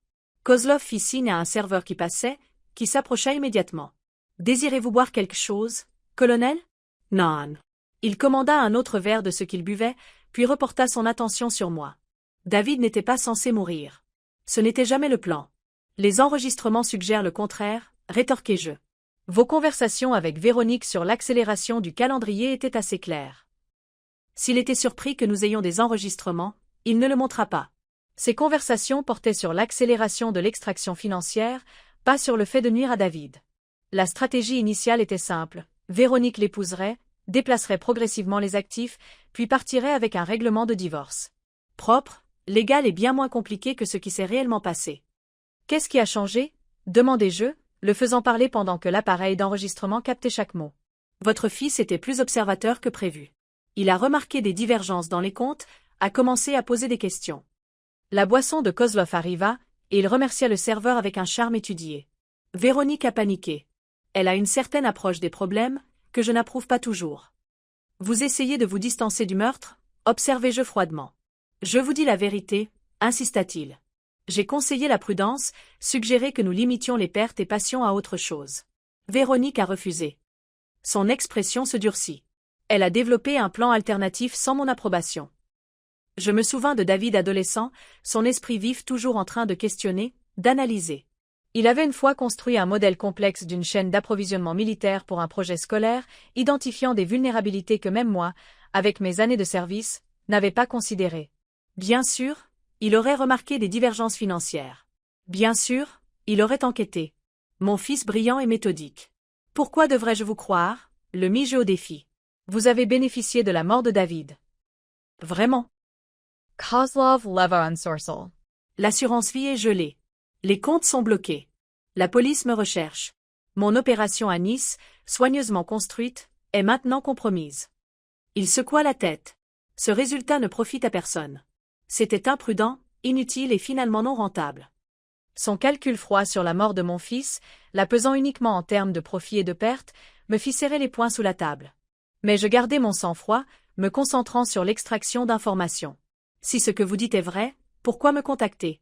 Pourquoi ne pas simplement disparaître? Kozlov m'étudia un moment. Parce que je suis un homme d'affaires, colonel Renaud. Et en affaires, parfois, limiter ses pertes signifie prendre des arrangements difficiles. Vous voulez un accord? Conclus-je. Je veux une résolution qui serve nos deux intérêts. Il plongea la main dans sa veste lentement, télégraphiant le mouvement pour montrer qu'il n'était pas menaçant, et en retira une petite clé USB. Ceci contient les informations des comptes pour les fonds que Véronique a détournés des comptes de David. Environ 1,4 million d'euros actuellement détenus dans divers paradis fiscaux. Je peux faciliter leur retour. Je regardai la clé sans la prendre. En échange de votre influence auprès des forces de l'ordre. Je suis prêt à fournir des informations détaillées sur toute notre opération, nom, méthode, cible, structure financière, en échange de certaines considérations concernant ma propre situation. Vous vous attendez à ce que j'aide l'homme qui a participé au meurtre de mon fils à éviter les conséquences. La question était plate, incrédule. Je m'attends à ce que vous soyez pragmatique, répondit doucement Kozlov. Qu'est-ce qui vous sert le mieux? Voir Véronique et moi faire face à certaines conséquences tout en récupérant l'argent de David, ou poursuivre des accusations maximales contre moi au prix de ne jamais récupérer ses fonds. Il était doué, présentant les options d'une manière qui faisait paraître son choix préféré raisonnable, voire avantageux. C'était une tactique de négociation que j'avais vue utiliser dans les discussions militaires entre forces opposées, chacune cherchant le meilleur résultat possible d'une situation difficile. Vous n'avez toujours pas expliqué pourquoi vous êtes vraiment ici, notai-je. Un homme avec vos ressources aurait pu disparaître complètement. Au lieu de cela, Vous êtes assis dans un casino public, rencontrant la mère de votre victime. Pourquoi? Quelque chose changea dans l'expression de Kozlov. Une lueur de ce qui aurait pu être une émotion authentique perçant à travers sa façade calculée. Parce que j'ai des limites que je ne franchis pas, dit-il doucement. Exploitation financière, oui. Usurpation d'identité, certainement. Mais meurtre? Il secoua la tête. Cela n'a jamais fait partie de mon modèle économique. Véronique a franchi une ligne. Et je veux être très clair sur où se situe la responsabilité. Vous avez peur, réalisez-je. Pas seulement des forces de l'ordre. Il y a autre chose. Son sourire était mince, reconnaissant. L'organisation a des règles, colonel. Strex. Véronique les a violées en escaladant jusqu'au meurtre sans autorisation. Quand certaines personnes découvriront ce qui s'est passé ici, il y aura des conséquences. Je préfère contrôler ma sortie plutôt que d'attendre leur approche de gestion. Les implications étaient claires. Kozlov craignait ses propres supérieurs criminels autant qu'il craignait la loi. Il tentait de négocier sa sortie d'une situation devenue intenable sur plusieurs fronts. Que proposez-vous exactement? Demandai-je, voulant que son offre soit explicitement déclarée pour l'enregistrement. Je fournis des renseignements complets sur l'organisation, l'identité du directeur, les détails opérationnels, les cibles actuelles, plus une aide pour récupérer les fonds détournés de David. En échange, je reçois de la considération lors des poursuites et une protection contre les forces de l'ordre et mes anciens associés. Et Véronique? Quelque chose de froid traversa ses traits. Ma sœur a fait ses choix. Je fais les miens. Le pragmatisme impitoyable était presque admirable dans sa pureté. Kozlov sacrifierait même sa sœur pour assurer sa propre survie. C'était le calcul d'un prédateur, non lié par la loyauté ou la moralité humaine normale. Je dois réfléchir à votre offre, dis-je finalement, ne faisant aucun mouvement pour prendre la clé USB toujours posée sur la table entre nous. Bien sûr. Kozlov fit glisser une carte de visite sur la table à la place. Ce numéro me joindra pendant les prochaines 48 heures. Après ça, il haussa les épaules avec éloquence. Alors que je me levais pour partir, il parla de nouveau. Une dernière chose, colonel. La veuve de Dubaï, Marguerite Thierry. Elle n'a jamais été ma cible. Ses yeux croisèrent les miens. Cette opération appartient à quelqu'un d'autre dans l'organisation. Quelqu'un toujours actif malgré ma situation actuelle. L'avertissement était clair. Même avec Véronique en garde à vue et Kozlov négociant sa reddition, d'autres restaient actifs, chassant des cibles vulnérables. Pourquoi me dire ça? Demandai-je. Considérez cela comme un geste de bonne foi. Son sourire n'atteignit pas ses yeux.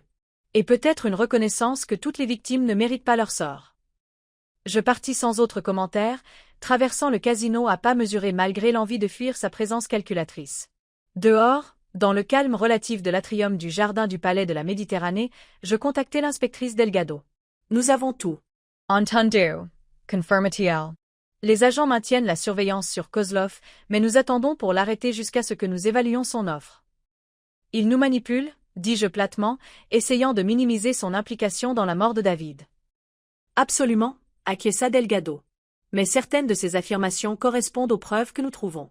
La structure organisationnelle qu'il a décrite correspond au schéma financier que nous avons suivi. Et son affirmation selon laquelle Véronique a agi de manière indépendante pourrait expliquer pourquoi leurs méthodes ont escaladé si radicalement avec David. Nous convînmes de nous retrouver au commissariat pour examiner l'enregistrement et discuter des prochaines étapes. En terminant l'appel, je remarquai un SMS arrivé pendant ma conversation avec Kozlov. Fondation La Seconde Chance, cambriolage signalé, agent en route. Mon cœur s'emballa et j'appelai immédiatement William Navarro. Colonel Renaud, sa voix était secouée. Quelqu'un est entré par effraction dans nos bureaux. Ils ont pris des dossiers, spécifiquement tous les documents du projet de David pour le centre de rétablissement. Vous allez bien? Demandai-je. Oui, juste secoué. La police est là maintenant. J'arrive, lui dis-je, me dirigeant déjà vers la sortie. Les bureaux de la fondation étaient en désordre quand j'arrivai 30 minutes plus tard.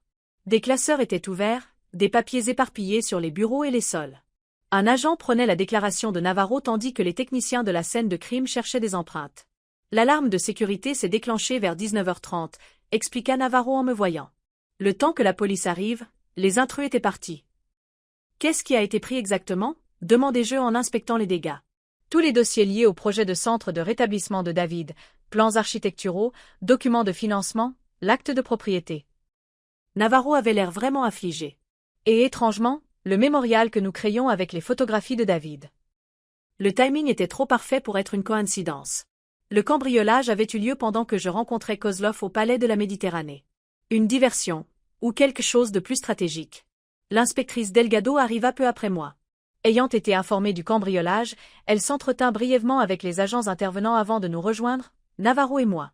Ce n'était pas un cambriolage aléatoire, observa-t-elle. Trop ciblé, trop spécifique dans ce qui a été pris. Pourrait-ce être lié à Kozlov? Demandai-je. Un moyen de maintenir un levier sur les fonds du centre de rétablissement. Possiblement, Reconnect Delgado. Ou ce pourrait être quelqu'un d'autre de l'organisation sécurisant des informations sur des actifs qu'il pourrait encore accéder. Navarro nous regarda, la confusion évidente. Je ne comprends pas. Le centre de rétablissement est un projet caritatif. Pourquoi des criminels le cibleraient-ils? J'échangeai un regard avec Delgado, qui hocha légèrement la tête, donnant la permission de partager des informations limitées. La femme de David faisait partie d'une organisation criminelle, expliquai-je doucement. Ils l'ont ciblée pour ses actifs. Il est possible qu'ils voient le financement du centre de rétablissement comme de l'argent qu'ils peuvent encore potentiellement accéder. L'expression de Navarro passa de la confusion à la colère. C'est méprisable. Utiliser un projet destiné à aider les gens à se remettre de la dépendance comme cible de vol. Son indignation me rappela la passion de David pour aider les autres. Mon fils avait créé cet héritage. Et maintenant, les mêmes personnes qui lui avaient pris la vie essayaient de voler cet héritage également. La pensée durcit ma résolution. Nous allons augmenter la sécurité ici, l'assura Delgado. Et je vais assigner un agent pour prendre de vos nouvelles régulièrement. Alors que nous nous préparions à partir, mon téléphone sonna. Lucas Everard. Colonel, il y a eu un développement. La compagnie d'assurance vie m'a contacté. Quelqu'un a tenté de déposer une réclamation sur la police de David cet après-midi en utilisant de faux documents suggérant que vous aviez approuvé le paiement à Véronique en tant que bénéficiaire. C'est impossible, dis-je immédiatement. Je n'ai jamais rien signé. Bien sûr que non, acquiesça Évrard. Le faux était bon, mais n'a pas résisté à l'examen. La compagnie d'assurance l'a immédiatement signalé sur la base de notre notification antérieure. Véronique n'aurait pas pu déposer ça depuis la prison, notai-je. Non, ce qui suggère que soit Kozlov, soit un autre associé, essaie toujours activement d'accéder aux actifs de David. La voix d'Évrard était sombre. Ils deviennent désespérés, prennent des risques plus grands.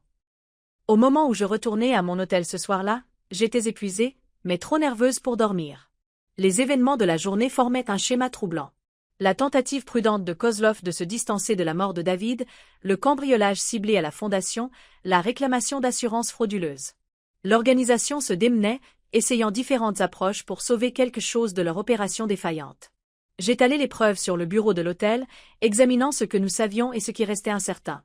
Véronique était en garde à vue, mais révélait des informations sélectivement. Kozlov négociait, offrant des renseignements en échange de clémence.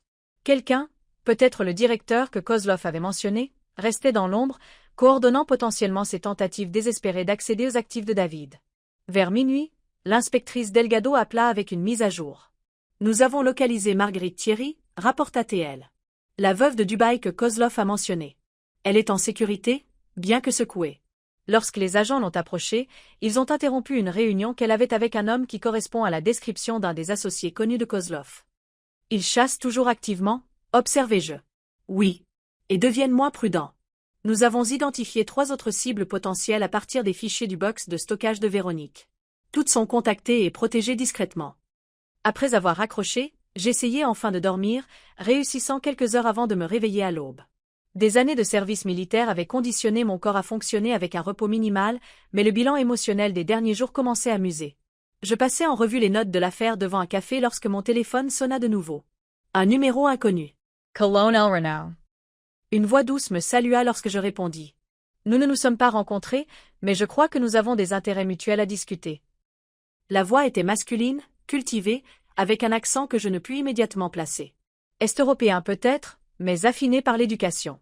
Qui est-ce? Demandai-je, bien que je le soupçonne déjà. Quelqu'un qui peut résoudre vos difficultés actuelles. Une pause. Alexandre et Véronique ont créé un sacré désordre. Je suis en mesure d'aider à le nettoyer. Le directeur, supposai-je. Un petit rire. Un titre dramatique. Mais oui, c'est comme ça que certains m'appellent. Je préfère me considérer comme un homme d'affaires gérant un problème de gestion d'entreprise. Le meurtre de mon fils n'était pas un problème de gestion, dis-je froidement. Sur ce point, nous sommes entièrement d'accord, répondit-il, son ton se durcissant. Ce qui est arrivé à Davida. Violer nos protocoles opérationnels. C'était non autorisé, non professionnel, et finalement contre-productif. L'évaluation clinique de la mort de mon fils, La jugeant non pas par son coût humain, mais par son impact sur leur entreprise criminelle, me fit serrer la main sur le téléphone. Que voulez-vous? Demandai-je sans embâche. La même chose que vous, une résolution. Sa voix resta calme, raisonnable. Véronique a agi en dehors de nos paramètres. Alexandre n'a pas réussi à contrôler la situation. Tous deux sont devenus des passifs plutôt que des actifs. Et vous proposez de m'aider en échange de quoi? Une exposition limitée, répondit-il franchement. Notre organisation a fonctionné avec succès pendant des années précisément parce que nous maintenons des limites strictes. Exploitation financière? Oui. Violence? Non. Véronique a franchi cette ligne. Et maintenant, nous faisons face à une attention non désirée. Vous vous attendez à ce que j'aide à contenir les dommages causés à votre entreprise criminelle. Je m'attends à ce que vous reconnaissiez une opportunité mutuellement bénéfique, rétorqua-t-il doucement. Je peux assurer la récupération complète de tous les fonds prélevés sur les comptes de David, environ 1,7 million d'euros. Je peux fournir des preuves confirmant la seule responsabilité de Véronique pour les aspects médicaux de son exploitation. Et je peux garantir la sécurité du projet de centre de rétablissement que David appréciait tant. L'offre était tentante par sa complétude. Récupération financière complète, preuve claire pour l'accusation, protection pour le projet d'héritage de David. Mais l'instinct et l'expérience m'avertissaient que les accords avec les prédateurs se terminent rarement comme promis. Pourquoi ne pas simplement éliminer Véronique et Alexandre vous-même? Votre organisation en a clairement les moyens. Un autre rire doux. Parce que ce serait un meurtre, colonel. Et comme je l'ai expliqué, nous ne nous livrons pas à de telles activités. Nous sommes des spécialistes financiers, pas des criminels violents. La distinction n'avait aucun sens pour moi. Ils avaient tous participé à la destruction de vies, que ce soit par des balles ou des virements bancaires. Je dois réfléchir à votre offre, dis-je finalement, utilisant la même tactique dilatoire que j'avais employée avec Kozlov. Bien sûr. Vous êtes une stratège. C'est pourquoi vous avez excellé dans votre carrière militaire. Mais ne réfléchissez pas trop longtemps. Sa voix prit une nuance subtile. Les opportunités, comme les fenêtres opérationnelles, se ferment rapidement. Il termina l'appel sans fournir de coordonnées, confiant, réalisai-je, qu'il pouvait me joindre quand il le souhaitait. La surveillance implicite était destinée à intimider, mais au lieu de cela, elle clarifia ma résolution. Je contactai immédiatement l'inspectrice Delgado, partageant les détails de l'appel et mes soupçons sur la surveillance en cours. Nous allons inspecter votre chambre d'hôtel et changer votre emplacement, promit-elle. Cela confirme ce que nous soupçonnions. L'organisation est assez grande pour que même avec Véronique en garde à vue et Kozlov en négociation, leur direction reste active et dangereuse. Malgré ses affirmations sur le fait de ne pas se livrer à la violence, ajoutai-je. Exactement.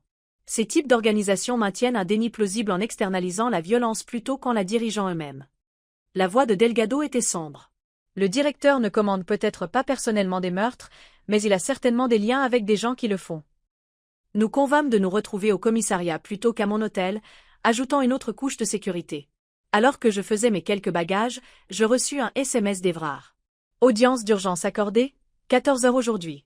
Le juge Wilson examinera toutes les preuves concernant le contrôle de la succession.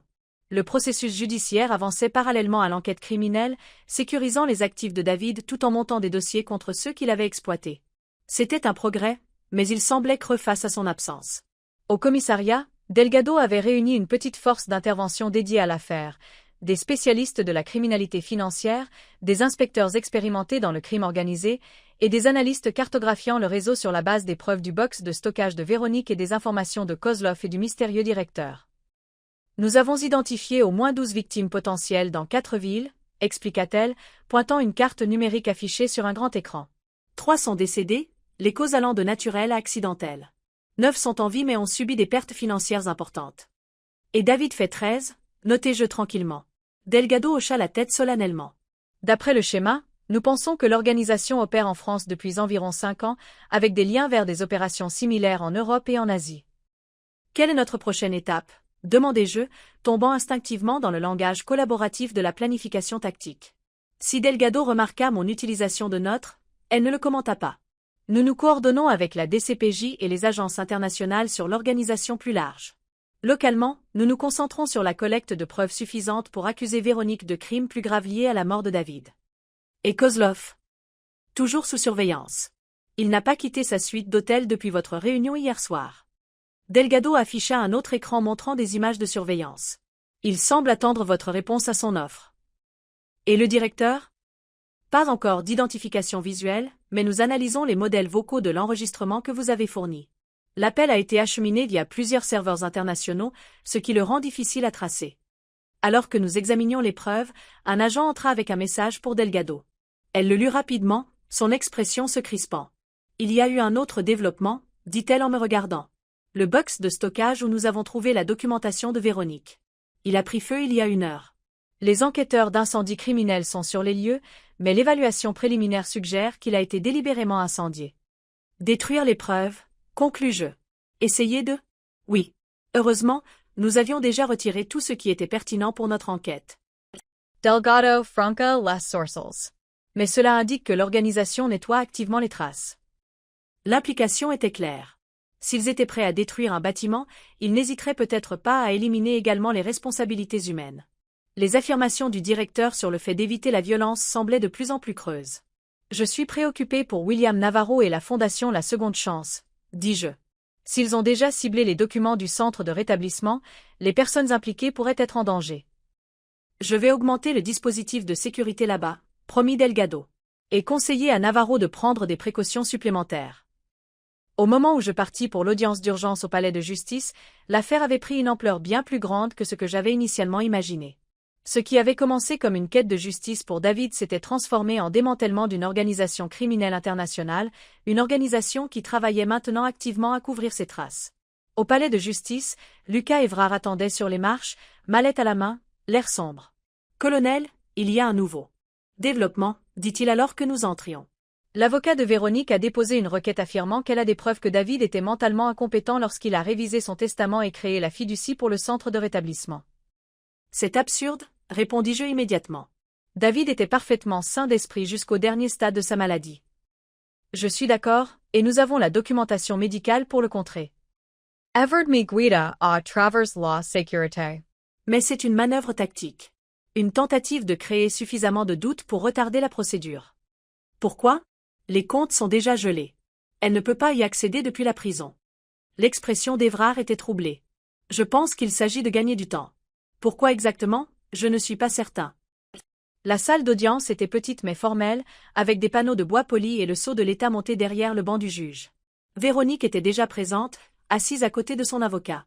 Elle portait des vêtements fournis par la prison, mais quelqu'un avait fourni du maquillage et coiffé ses cheveux dans une tentative de présenter une image plus sympathique à la cour. Quand elle me vit, son expression resta neutre, bien que quelque chose de calculateur vacilla dans ses yeux. Elle se pencha vers son avocat, lui chuchotant quelque chose qui le fit hocher la tête et prendre une note sur son bloc-notes. La juge Wilson entra, une femme d'une 60aine d'années avec des cheveux gris acier et l'expression concentrée de quelqu'un qui appréciait l'efficacité. Tout le monde se leva, puis s'assit à son commandement. Affaire numéro 2025 CV 4872, concernant la succession de David Renaud, annonça le greffier. Requête d'urgence pour le contrôle permanent des actifs de la succession. Évrard se leva le premier. Maître Lucas Évrard, représentant la colonelle Hélène Renaud, mère du défunt et exécutrice testamentaire désignée dans son dernier testament. Poirier se leva ensuite. Maître Grégoire Poirier, pour Véronique Renaud, épouse du défunt. La juge Wilson examina les documents devant elle, puis leva les yeux. Maître Évrard, vous demandez le transfert de tout le contrôle de la succession à la colonelle Renaud sur la base d'une exploitation financière présumée par Madame Renaud. Est-ce exact? Oui, Madame la juge. Nous avons des preuves substantielles d'abus financiers systématiques avant le décès de Monsieur Renaud, ainsi que la documentation de ses souhaits clairs concernant sa succession. Et Maître Poirier, vous contestez cela sur la base d'allégations concernant la capacité mentale de Monsieur Renaud au moment de l'exécution de ces documents. C'est exact, Madame la juge. La voix de Poirier était douce, confiante. Nous avons des preuves suggérant que Monsieur Renaud était sous forte médication et connaissait un déclin cognitif lorsque ces changements ont été faits. La juge Wilson hocha la tête pensivement. Gendry last do arguments. Maître Évrard, procédez. Pendant l'heure suivante, Évrard présenta méthodiquement notre cas. Les dossiers financiers montrant les transferts et retraits non autorisés. Les enregistrements audio de Véronique discutant de la santé déclinante de David avec une satisfaction apparente. Les preuves documentées de médicaments refusés. Les documents juridiques soigneusement exécutés montrant l'intention claire de David concernant sa succession. Tout au long de la présentation, je gardai les yeux fixés devant moi, ma posture militaire droite. Une seule fois, Je jetai un coup d'œil à Véronique, la trouvant chuchotant de manière urgente à Poirier, son masque de calme glissant pour révéler frustration et calcul. Quand Poirier présenta son contre-argument, il fut aussi faible qu'Évrard l'avait prédit. Des affirmations vagues sur les médicaments affectant le jugement de David, des allégations selon lesquelles les transferts financiers étaient des dépenses conjugales autorisées, des suggestions que les enregistrements avaient été sortis de leur contexte. Son moment le plus dramatique vint lorsqu'il produisit un document prétendument signé par David, daté après le Nouveau Testament, déclarant son intention de reconsidérer les décisions de planification successorale. Mais lorsque la juge Wilson l'examina de près, son expression se durcit. « Maître Poirier, êtes-vous conscient que la présentation de documents potentiellement frauduleux à cette cour entraîne de graves conséquences ?» La confiance de Poirier vacilla visiblement. « Madame la juge, ma cliente a fourni ce document. Je n'ai aucune raison de douter de son authenticité. » « Alors vous devriez l'examiner plus attentivement à l'avenir, répondit froidement la juge Wilson. La signature sur ce document ne correspond pas aux échantillons vérifiés de l'écriture de M. Renaud. De plus, il est daté d'une période où les dossiers hospitaliers indiquent qu'il était physiquement incapable d'écrire. La façade de calme de Véronique se dissolut complètement. Elle chuchota frénétiquement à Poirier, qui tenta de la calmer sans succès. « Madame la juge, je n'étais pas au courant. »« Kamenka Poirier. »« Gardez ça pour vous, maître. » La juge Wilson le coupa d'un geste. Sur la base des preuves présentées, la Cour accorde le contrôle permanent de tous les actifs de la succession à la colonelle Hélène Renaud en tant qu'exécutrice testamentaire, conformément au testament légalement exécuté de David Renaud. Tous les comptes resteront gelés, sauf si nécessaire pour l'administration de la succession, jusqu'à ce que la succession soit réglée. Elle frappa son marteau avec finalité. De plus, la Cour transmet le document apparemment frauduleux au procureur de la République pour enquête. L'audience est levée. Véronique se leva d'un bond, son visage déformé par la rage. C'est un coup monté.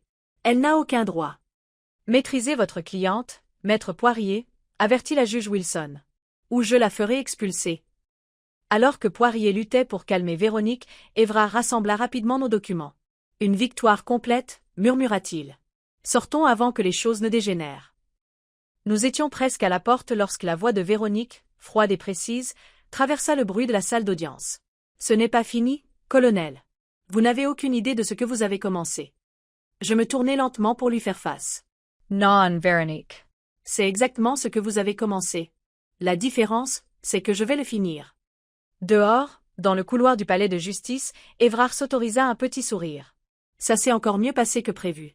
Le document frauduleux a en fait renforcé notre cas. Une manœuvre désespérée, observez-je. Elle est à court d'options. D'accord.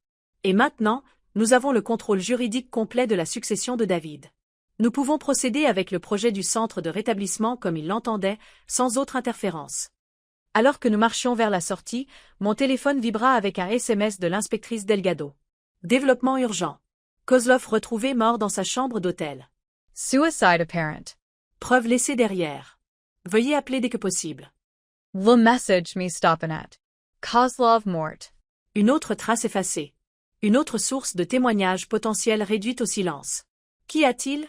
Demanda Évrard, notant mon expression. Je lui montrai le texte. Son visage pâlit légèrement. Pas une coïncidence. Non, acquiesçai-je sombrement. Le directeur fait le ménage. J'appelai immédiatement l'inspectrice Delgado, m'écartant dans un coin tranquille du couloir du palais de justice. Qu'est-il arrivé à Kozlov ? Demandai-je sans préambule. La sécurité de l'hôtel l'a trouvé il y a 1 heure après qu'il a manqué son départ, expliqua Delgado, sa voix tendue. Une seule blessure par balle à la tête. Arme de service au sol. Porte verrouillée de l'intérieur. Ça ressemble à une mise en scène, observai-je. Exactement notre évaluation. Trop propre. Trop pratique. Delgado fit on pause. Il y a plus. Il a laissé une note de suicide dactylographiée, assumant l'entière responsabilité de la mort de David et disculpant à la fois Véronique et toute organisation de niveau supérieur. Absolvant le directeur, conclus-je. Oui, tout en nous fournissant simultanément une résolution bien nette qui nous permettrait de classer l'affaire. Le dégoût dans la voix de Delgado était évident. Le problème pour eux, c'est que nous ne croyons pas aux coïncidences aussi pratiques, surtout juste après notre conversation avec Véronique et votre rencontre avec le directeur. A-t-on trouvé autre chose dans sa chambre ? C'est la partie intéressante, répondit Delgado. Cachée dans la grille de ventilation de la salle de bain, nous avons trouvé une clé USB contenant une documentation complète. Dossiers financiers, manuels opérationnels, dossiers de cible. Elle n'était pas censée être trouvée lors d'une perquisition standard. Les implications étaient claires. Kozlov avait préparé sa propre police d'assurance, cachée là où ses tueurs ne la chercheraient pas. Il savait qu'il pourrait l'éliminer, dis-je. Il laissait des preuves derrière lui. C'est notre évaluation. Les documents sont en cours d'analyse, mais un examen préliminaire montre des informations détaillées sur la structure de l'organisation, les méthodes et la direction. Y compris le directeur. Oui. Il y a un dossier avec un nom, Dragomir Petrovic, ainsi que des photographies, des informations de contact et des liens financiers. Enfin, un nom et un visage attachés à la voix froide qui avait si cliniquement discuté de la mort de mon fils. Nous devons agir vite, dis-je. Si Kozlov a été éliminé, d'autres pourraient être en danger. Nous nous coordonnons déjà avec la DCPJ et Interpol concernant Petrovic. Il s'agit apparemment d'un ressortissant serbe ayant des intérêts commerciaux dans toute l'Europe de l'Est et en France. Lavoix de Delgado Devent plus urgent. Colonel, nous pensons que vous pourriez également être en danger. Petrovic vous a contacté directement, ce qui signifie que vous êtes maintenant un passif potentiel. J'étais déjà un passif, rétorquai-je. Je suis la mère de David et l'exécutrice testamentaire de sa succession. Oui, mais maintenant vous êtes aussi un témoin qui peut identifier la voix de Petrovic et le relier directement à l'entreprise criminelle. Delgado fait un pause. Nous aimerions vous placer sous protection jusqu'à ce que nous puissions sécuriser la situation. La stratège militaire en moi reconnaissait la sagesse de sa suggestion, mais une autre partie, la mère en quête de justice, résistait à l'idée de se cacher pendant que les assassins de mon fils pourraient s'échapper. Je dois assister à la réunion à la Fondation La Seconde Chance cet après-midi, dis-je à la place. William Navarro m'attend pour examiner les plans du centre de rétablissement.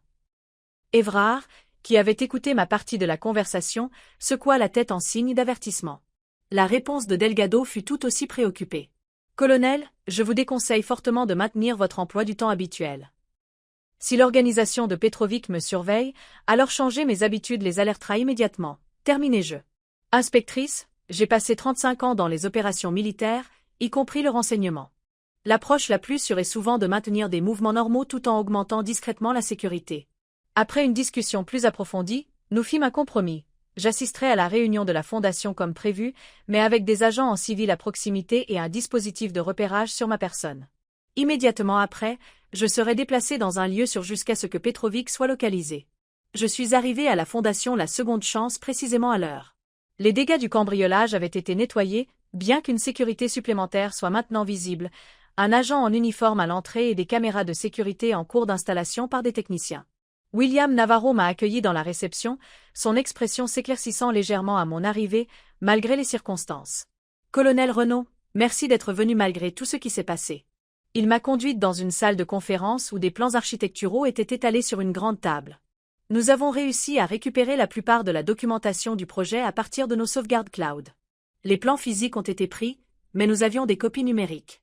Les conceptions du centre de rétablissement étaient impressionnantes, des bâtiments modernes et accueillants disposés autour de jardins centraux, avec des zones séparées pour le traitement résidentiel, les services ambulatoires et les programmes communautaires. L'expertise architecturale de David était évidente dans chaque aspect de la conception, de l'agencement fonctionnel aux détails esthétiques. Votre fils a créé quelque chose de vraiment spécial ici, a dit Navarro, sa voix chaleureuse d'admiration.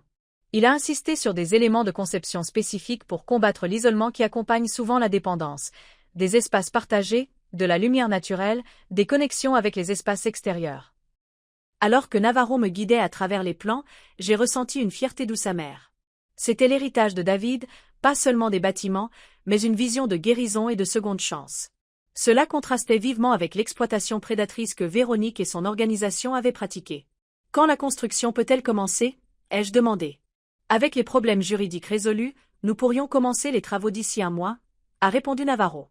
La propriété est déjà sécurisée, les permis sont en cours, et les entrepreneurs sont prêts. Il a hésité. Bien sûr, étant donné les événements récents, nous voulons nous assurer que des mesures de sécurité appropriées sont en place. J'ai pris des dispositions pour des protections juridiques supplémentaires, l'a rassuré Évrard. Les fonds sont maintenant dans une fiducie irrévocable spécifiquement pour le centre de rétablissement. Même s'il y avait d'autres contestations judiciaires, le projet lui-même est protégé. Alors que nous discutions des détails de mise en œuvre, mon téléphone a vibré avec un message texte d'un numéro inconnu. 3e table depuis la fenêtre. Café du couchant. 30 minutes. Venez seul ou Marguerite Thierry meurt. Powder Police. DP. Mon expression a dû changer car Navarro et Évrard ont cessé de parler. Qu'y a-t-il ? a demandé immédiatement Évrard. Je lui ai montré le message, le protégeant de la vue de Navarro. Le visage d'Évrard a pâli. C'est exactement pourquoi la protection. Il intensifie, les jeux interrompus doucement. Passant de la négociation aux menaces directes. Nous devons contacter l'inspectrice Delgado, a insisté Évrard. Et risquer la vie de Marguerite Thierry, ai-je rétorqué. La veuve que Kozlov avait mentionnée, celle qui avait déjà été ciblée une fois.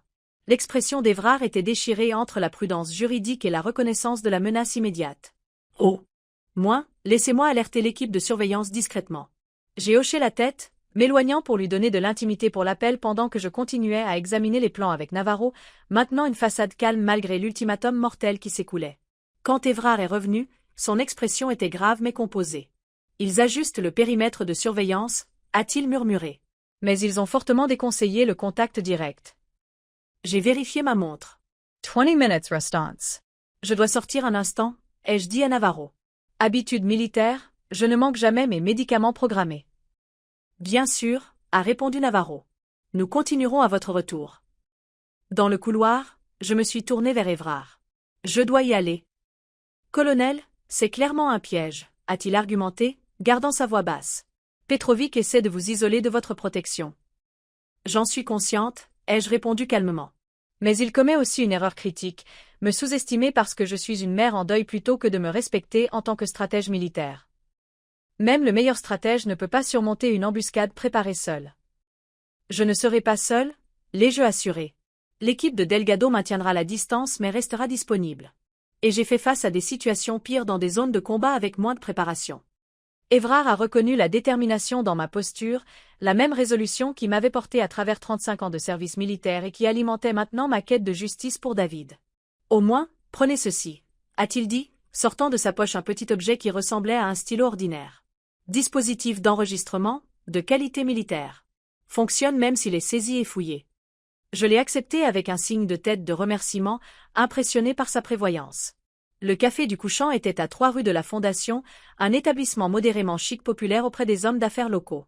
En approchant, j'ai balayé la zone avec une efficacité exercée, notant les sorties, les positions de couverture potentielles, les individus qui pourraient être de la surveillance ou de la sécurité. À l'intérieur, le café était animé par les clients de fin d'après-midi. La troisième table depuis la fenêtre était positionnée dans un coin relativement privé, partiellement abrité par des plantes décoratives. Un homme y était assis seul, le dos au mur, le visage visible uniquement pour ceux qui s'approchaient directement de la table. Dragomir Petrovic correspondait à la description des dossiers de Kozlov. La cinquantaine, une apparence distinguée, des cheveux argentés coiffés avec précision, portant un costume cher qui suggérait une confection européenne plutôt qu'américaine. Il m'a regardé approcher avec l'évaluation calculatrice d'un prédateur. Colonel Renaud, m'a-t-il salué, sa voix ayant le même ton cultivé que j'avais entendu au téléphone. Veuillez vous asseoir. Je suis resté debout. Où est Marguerite Thierry? Un léger sourire a effleuré ses lèvres. Direct, comme attendu de votre passé militaire. Madame Thierry est en parfaite sécurité, profitant actuellement d'un traitement spa au palais de la Méditerranée, sous l'œil vigilant d'un associé qui la relâchera saine et sauve une fois que notre conversation se sera conclue de manière satisfaisante. Prouver qu'elle est vivante et indemne, ai-je exigé sans rompre le contact visuel. Petrovic a sorti un téléphone de sa veste. Il a tapoté l'écran et l'a tourné vers moi. La vidéo montrait une femme âgée en peignoir de spa lisant un magazine. L'horodatage indiquait qu'elle était actuelle. Maintenant, veuillez vous asseoir, a-t-il répété, son ton toujours poli, mais avec une pointe de commandement. Nous avons des affaires à discuter. J'ai pris le siège en face de lui, positionné pour maintenir une vue sur Petrovic et l'entrée du café. Le stylo enregistreur d'Évrard était dans la poche de ma veste, capturant chaque mot. Vous avez créé une sacrée situation, colonel, a commencé Petrovic, sirotant ce qui semblait être un expresso. Ce qui a commencé comme une opération financière de routine a dégénéré en une enquête multi-agence. Très inopportun. Le meurtre de mon fils était inopportun. Les mots étaient glacials. Précisément mon point, a-t-il répondu doucement. Les actions de Véronique étaient non autorisées et non professionnelles. Nous sommes des spécialistes financiers, pas des criminels violents. Son escalade a créé exactement la pression que nous évitons méticuleusement. Pourtant, Kozlov est mort, ai-je noté, par une autre action non autorisée. Quelque chose a vacillé dans les yeux de Petrovic. De l'agacement, peut-être, que je l'ai connecté si directement à la mort de Kozlov. Alexandre a fait ses propres choix, a-t-il dit prudemment. Sa décision de vous rencontrer, d'offrir des informations au-delà de son autorité. C'était des violations de la sécurité opérationnelle. Alors vous l'avez fait tuer et vous avez mis en scène un suicide. L'expression de Petrovic est restée impassible. Je ne suis pas ici pour discuter des décisions de gestion interne. Je suis ici pour résoudre la situation concernant les actifs de votre fils. La situation est résolue, ai-je répondu platement. Le tribunal m'a accordé le contrôle total de la succession de David. Le projet du centre de rétablissement se poursuit. La justice est poursuivie par les voies appropriées. Légalement, peut-être, a-t-il reconnu. Mais en pratique, les fonds que Véronique a détournés restent hors de votre portée. Environ 1,7 million d'euros dispersés sur divers comptes offshore. Des comptes auxquels seul moi peux accéder maintenant. La précision calculée de ses connaissances confirmait ce que j'avais soupçonné. Petrovic n'avait pas seulement supervisé l'opération, il avait personnellement sécurisé les actifs volés une fois Véronique arrêtée. Et vous proposez de retourner ces fonds, ai-je supposé. Pour des considérations appropriées, oui. Son ton était professionnel, comme s'il discutait d'une fusion d'entreprises plutôt que d'argent volé. Je peux faciliter le retour complet de tous les fonds détournés, fournir une documentation confirmant que Véronique a agi sans autorisation de l'organisation concernant les soins médicaux de votre fils, et garantir que le projet du centre de rétablissement se déroule sans interférence. En échange de quoi? Votre influence auprès des forces de l'ordre, a-t-il répondu simplement. Spécifiquement, votre déclaration selon laquelle les preuves indiquent uniquement que Véronique et Kozlov ont agi de manière indépendante, sans lien avec une organisation plus large. Vous voulez que j'aide à démanteler le dossier de criminalité en bande organisée qu'ils sont en train de monter? Ai-je traduit. Son léger sourire a reconnu ma compréhension. Précisément. Des cas de fraude individuelle contre 2 opérateurs dissidents sont gérables. Une enquête fédérale sur une entreprise criminelle transnationale est excessive. Je l'ai étudiée avec l'évaluation analytique que j'avais développée au cours de décennies de renseignements militaires. Petrovic croyait négocier depuis une position de force, détenant à la fois les fonds volés et Marguerite Thierry comme levier. Mais sa présence ici, son implication directe plutôt que de travailler par l'intermédiaire d'intermédiaires, suggérait un désespoir sous l'extérieur confiant. Vous êtes exposé, ai-je réalisé à voix haute. La mort de Kozlov a attiré une attention non désirée. Des preuves ont été trouvées que vous n'aviez pas anticipées. Quelque chose s'est durci dans l'expression de Petrovic. Alexandre a été négligent. Cela ne change rien à notre situation actuelle. Cela change tout, ai-je rétorqué. Vous n'êtes pas ici pour offrir un accord depuis une position de force. Vous êtes ici parce que vous êtes compromis et que vous cherchez une stratégie de sortie. Son sang-froid a glissé momentanément, révélant un calcul et quelque chose qui aurait pu être de l'inquiétude avant que le masque du contrôle ne revienne. Votre passé militaire vous rend exceptionnellement perspicace, colonel. Une qualité admirable.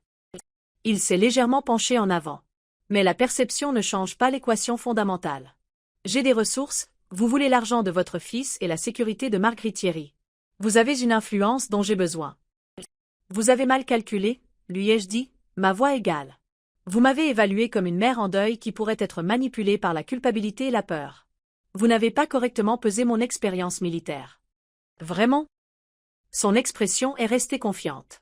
Peut-être devriez-vous reconsidérer votre propre évaluation, colonel. Votre équipe de surveillance est actuellement occupée par une diversion à 3 rues d'ici. La sécurité de Marguerite Thierry dépend entièrement de mon appel téléphonique. Et pendant que vous parliez avec moi, des associés se sont positionnés dans tout cet établissement. J'avais déjà remarqué les 2 hommes au bar qui étaient entrés peu après moi, la serveuse qui surveillait notre table de trop près, l'homme d'affaires près de la porte dont la main restait suspectement proche de sa veste. Vous prévoyez de quitter le pays, ai-je deviné en observant sa réaction. Ce soir, probablement. Cette réunion est votre dernière tentative de contenir les dégâts avant de disparaître.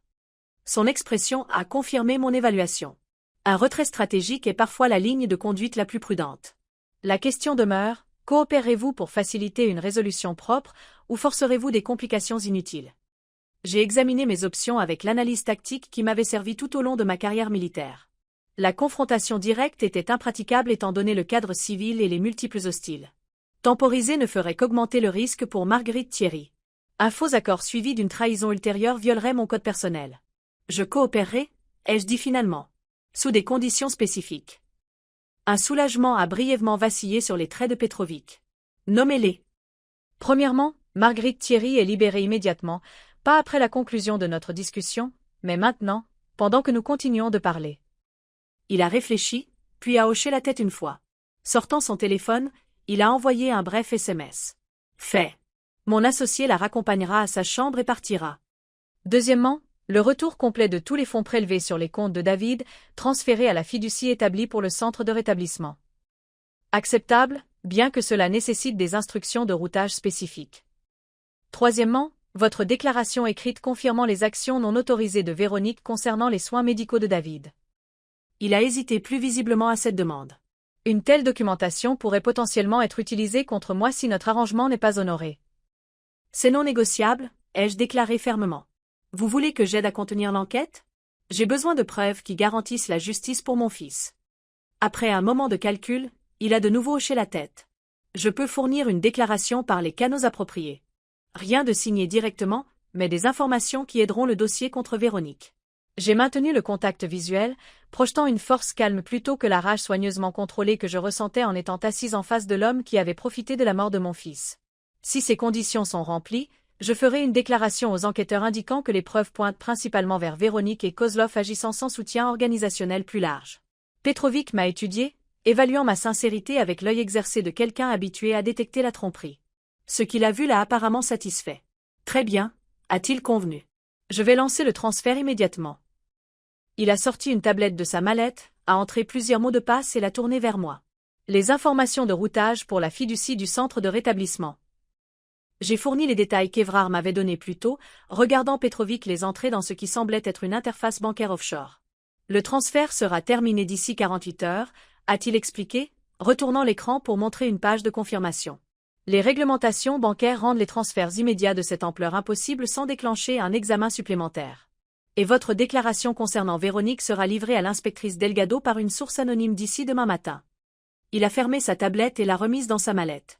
Maintenant, concernant votre déclaration aux enquêteurs, elle sera faite après confirmation que les fonds ont été reçus et que Marguerite Thierry est en sécurité, les jeux interrompus fermement.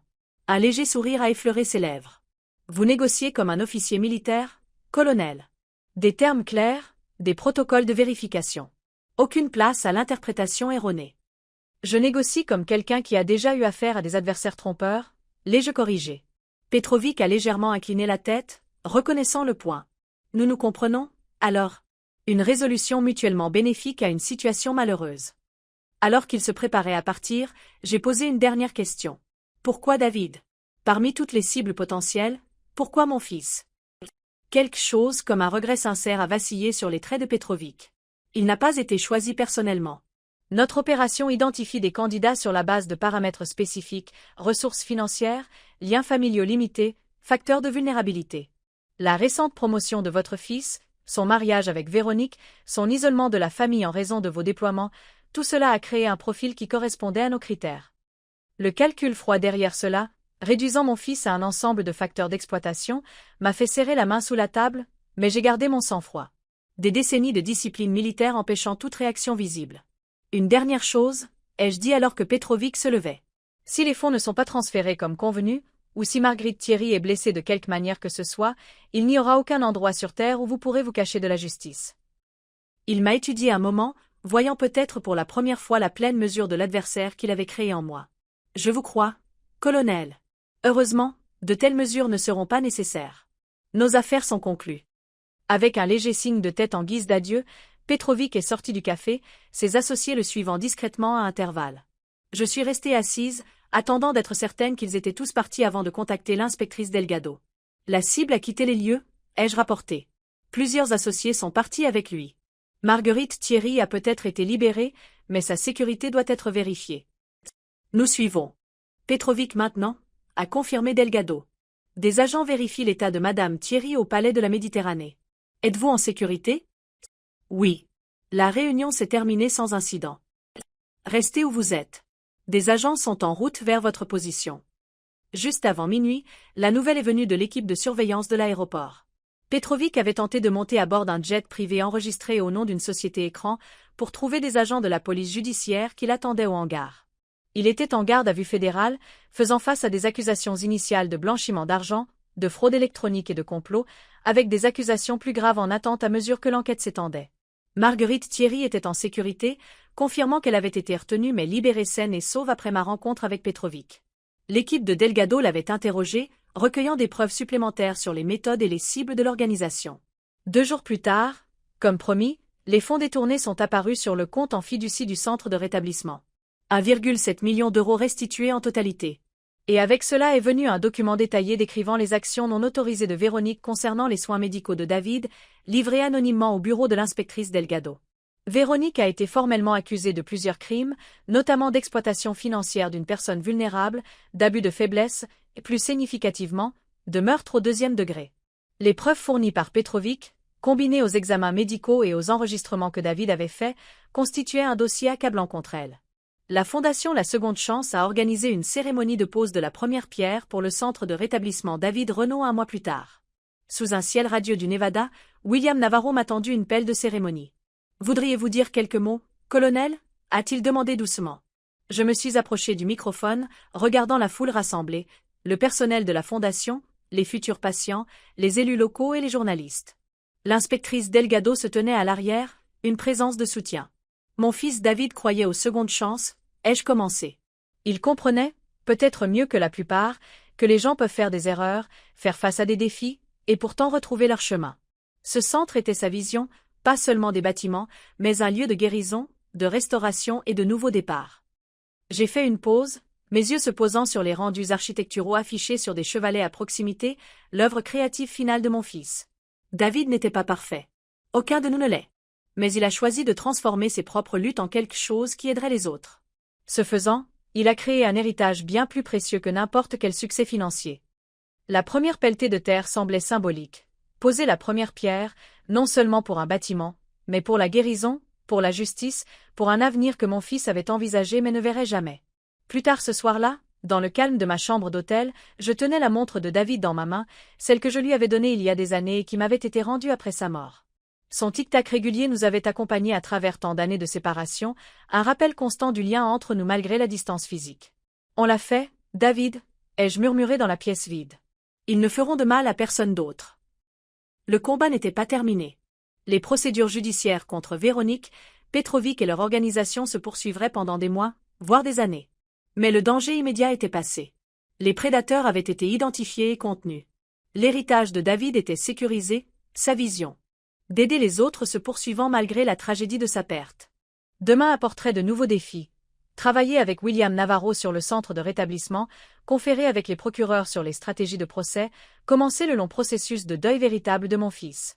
Mais pour l'instant, en ce moment de victoire durement acquise, je me suis simplement permis d'être une mère qui s'était battue pour son enfant, même lorsque ce combat était arrivé trop tard pour le sauver. La justice ne pouvait pas ramener David. Mais elle pouvait garantir que sa mort ait un sens, que son héritage perdure, et que les responsables fassent face aux conséquences de leurs actes. Dans l'armée, nous n'abandonnions jamais les soldats tombés au combat. J'avais tenu cette promesse à mon fils, de la seule manière désormais possible. Que feriez-vous si vous étiez à ma place? Avez-vous déjà vécu quelque chose de similaire? Commentas Siardasus.